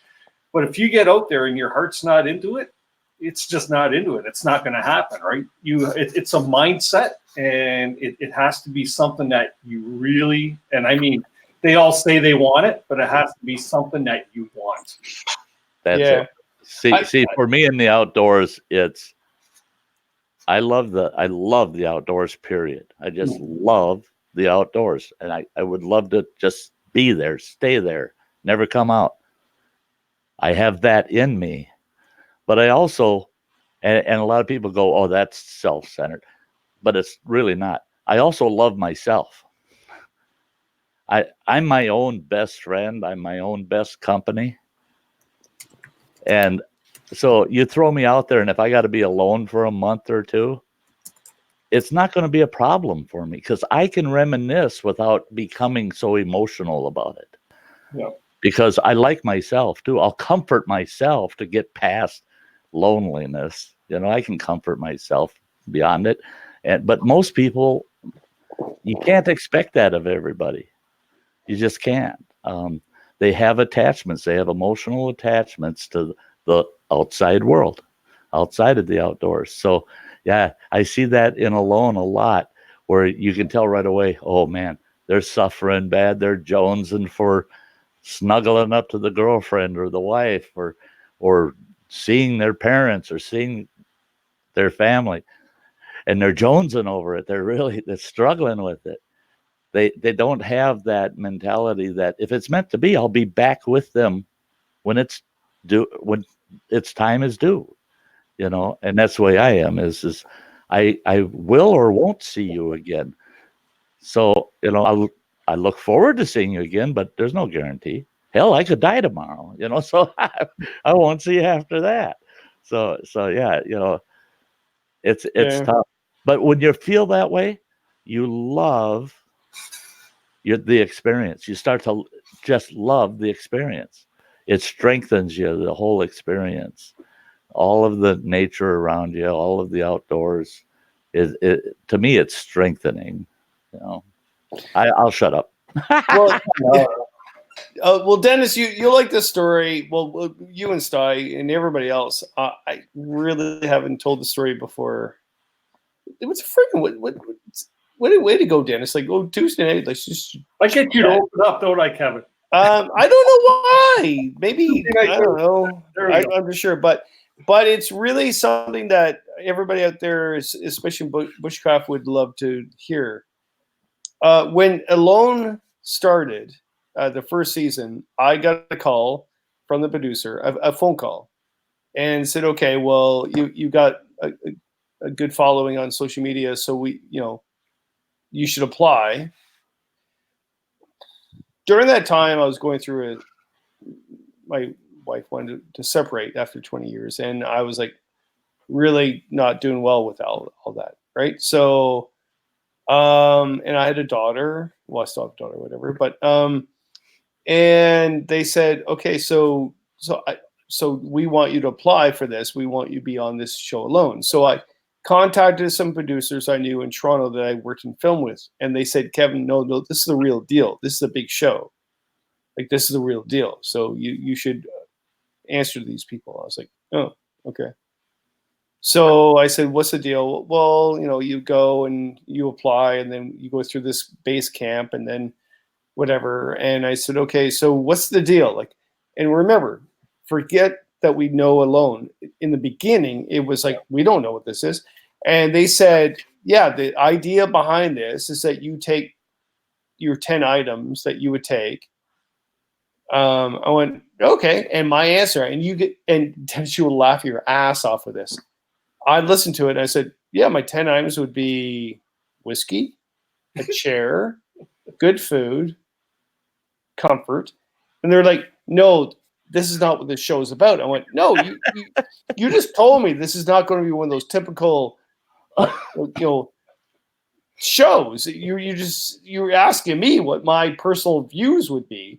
Yeah. And I just told you what my views, and I've never ever told the story before. And they said, no, that's not what the show's about. I went, no, you just asked me what my list would be, and I just told you. I do not survive out there. I thrive. Yeah. And I go, I'll be on the show. I will last 2 weeks, but I'll be the laughing stock of the show. but you got more ratings off me than you would ever get from anybody else. That's it. Because it's a reality. And so they're like, okay, we'll look into it. The only issue was I went to my daughter and I told her about it. And she goes, well, Dad, I don't want you to be away for whatever time. My mental state at the time, I would have lasted 5 years in the bush because my mental state was, well, my life was falling apart, right? So I'd rather be in the woods than be at home. And I even knew, and in fact, in my journal, I wrote saying, if I ever did this, I'd be like, I wouldn't want to be the winner, but I would be because my mental state is like, I don't give a shit what's going on at home, right? Yeah. So the thing is, but it was hilarious. So the second season, there's like, hey, do you want to apply again? I went, no, because I want to do. No, because I love the show. I think it's a great show, actually. I think it's amazing, and I love watching it. But it's not for me. It was never for me. And grow up, get mature, whatever you look at it. It's like, no, that was never for me. But wouldn't that be hilarious? Oh, yeah. The first season of Alone for Kevin, Callan, the Happy Camper, to sitting in a camp chair, drinking whiskey, saying, I don't care if I lose tomorrow, but I'm very uncomfortable. Yeah. That would be hilarious. That would be Sorry, hilarious. I'm just sharing that. And cheers to everybody. Right in the handbasket, my most favorite part of Alone is all the failures. Now, I've had people say, oh, no, aren't you rooting for a winner? No, I watch it for all the failures. And they go, well, why? And I said, because it teaches laymen that folks that are being classified as these guys are the pros, they're going to go out there and prove it, that even they fail. Too dang many people, like I had said earlier, they head out in the bush, they got a couple little skills in their pack, and they think, oh, it's going to be wonderful. It's going to be wonderful. I'm going to be the next Jeremiah Johnson. Bullshit. No. I mean, we all fail. We all fail. And it's how you live through that and how you learn from it.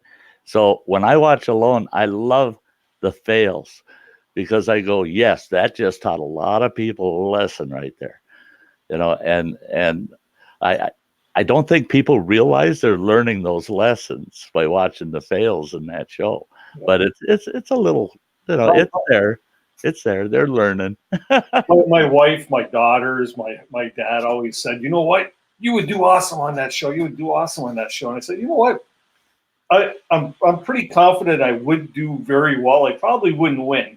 And I probably wouldn't even do the show for the simple reason that I enjoy being with my family, and that is definitely 100% the thing that would take me out of the game. It's the fact of my mental state saying I want to be with my family. You know what I mean? Like, I go on a week-long canoe trip, and I don't bat an eye. Right? I know I'm coming home in a week. I'm going to see my family. So for that week, I miss the family and stuff, but I know I'm going to see them in a week.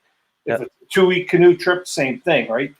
But to go out there and spend, 76 days, and it's like, what's going on? How my parents doing? I'm fortunate enough I still have both my parents, right? So what's going on there? Is my daughter pregnant yet? Or all these different things, right? So I think that's what would definitely take me out of the game. What I'd like to try, it'd be a hell of an experience and a hell of a fun ride, I think. Like a lot of work. But like Sty said, you got to have a skill set. Anybody can start a fire with a ferro rod. I taught my daughter to do it in 20 minutes, and we went out bushcrafting one day, right? Try and do it in a rainstorm when you got nothing but wet wood. You know what I mean? Like, different story, right? Yeah, it's like the whole canoe over canoe rescue thing. Like I can teach it all I want, but I always tell the people, you have no idea how difficult this would be in real life. Yeah. If you were in a major windstorm going across the lake and someone flips, to do this canoe over canoe rescue at that particular, it's like unfathomable. Right. Like, I got kind of chewed out on somebody else's channel. I won't say who it was, but they were doing the ice and fire thing. They cut a hole in the lake in the middle of January and jumped in, and then they crawled out, and they've got themselves a little cheap ferro rod, and they're going to collect all of they're going to get their bird's nest built and their kindling, everything, get that lit before they die of hypothermia. And they keep reminding the audience, in the worst case, the house is right over there about a football field from here, and I got 4 people with me that'll get me to the house in case I collapse or something. And I told them, I said, that's all you really see unless you have a live camera on a live event, a true live event, where nobody saw it coming, and there it is. Those are all experiments under controlled circumstances. Every video I do in the outdoors out here is an experiment in a controlled situation.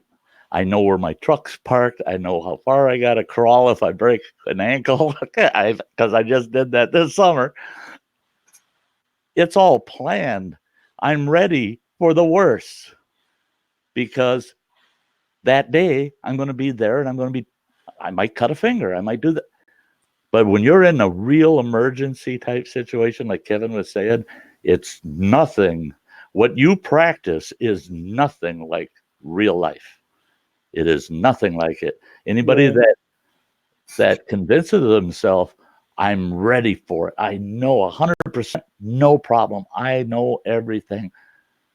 I've seen people that are sharp as tacks on a skill and still expire because their skill failed them, because it was a shocking experience for them.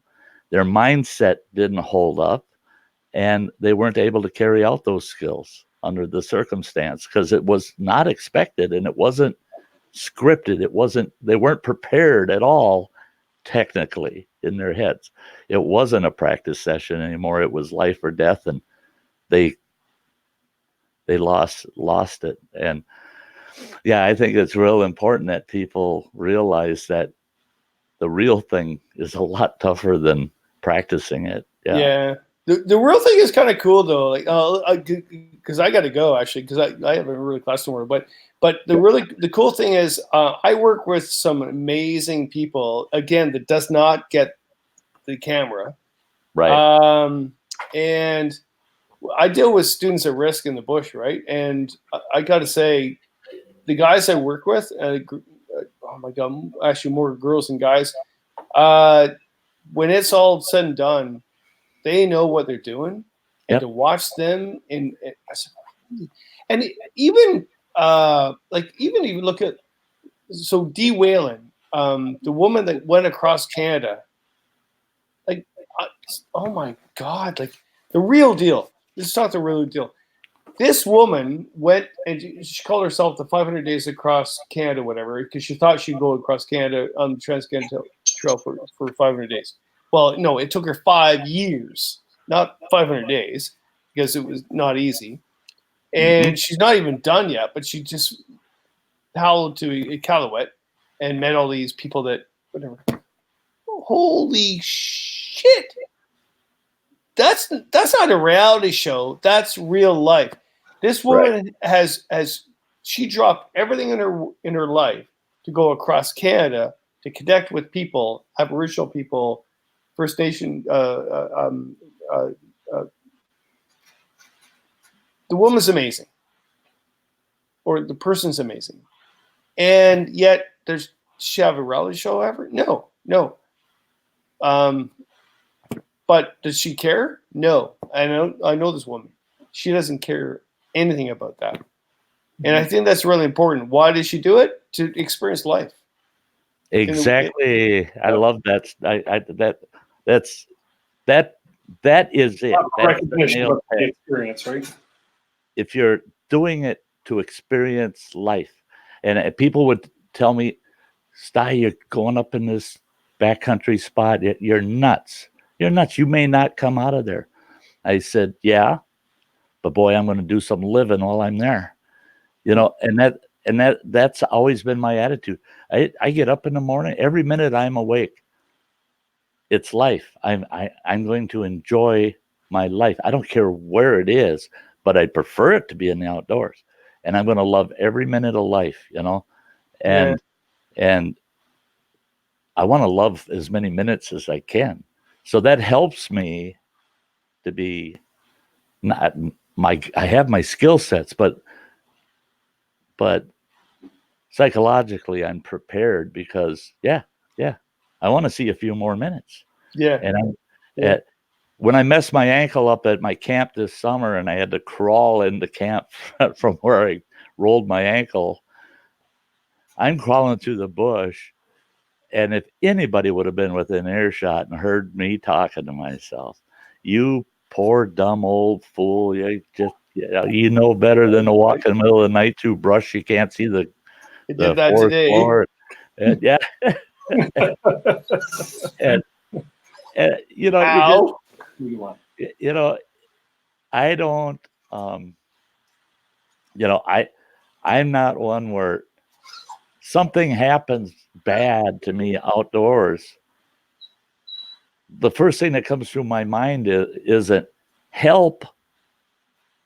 It's not help. You know, I need some outside source of help. My first thought is, oh, geez, what can I do to help myself? You know, I count on myself first.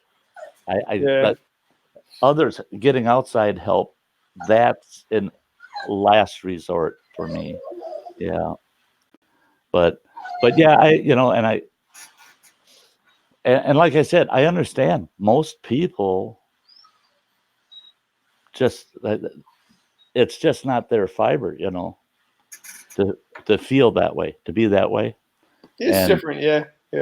And I fully understand that. That's why I like teaching primitive skills or emergency skills for when they are out there.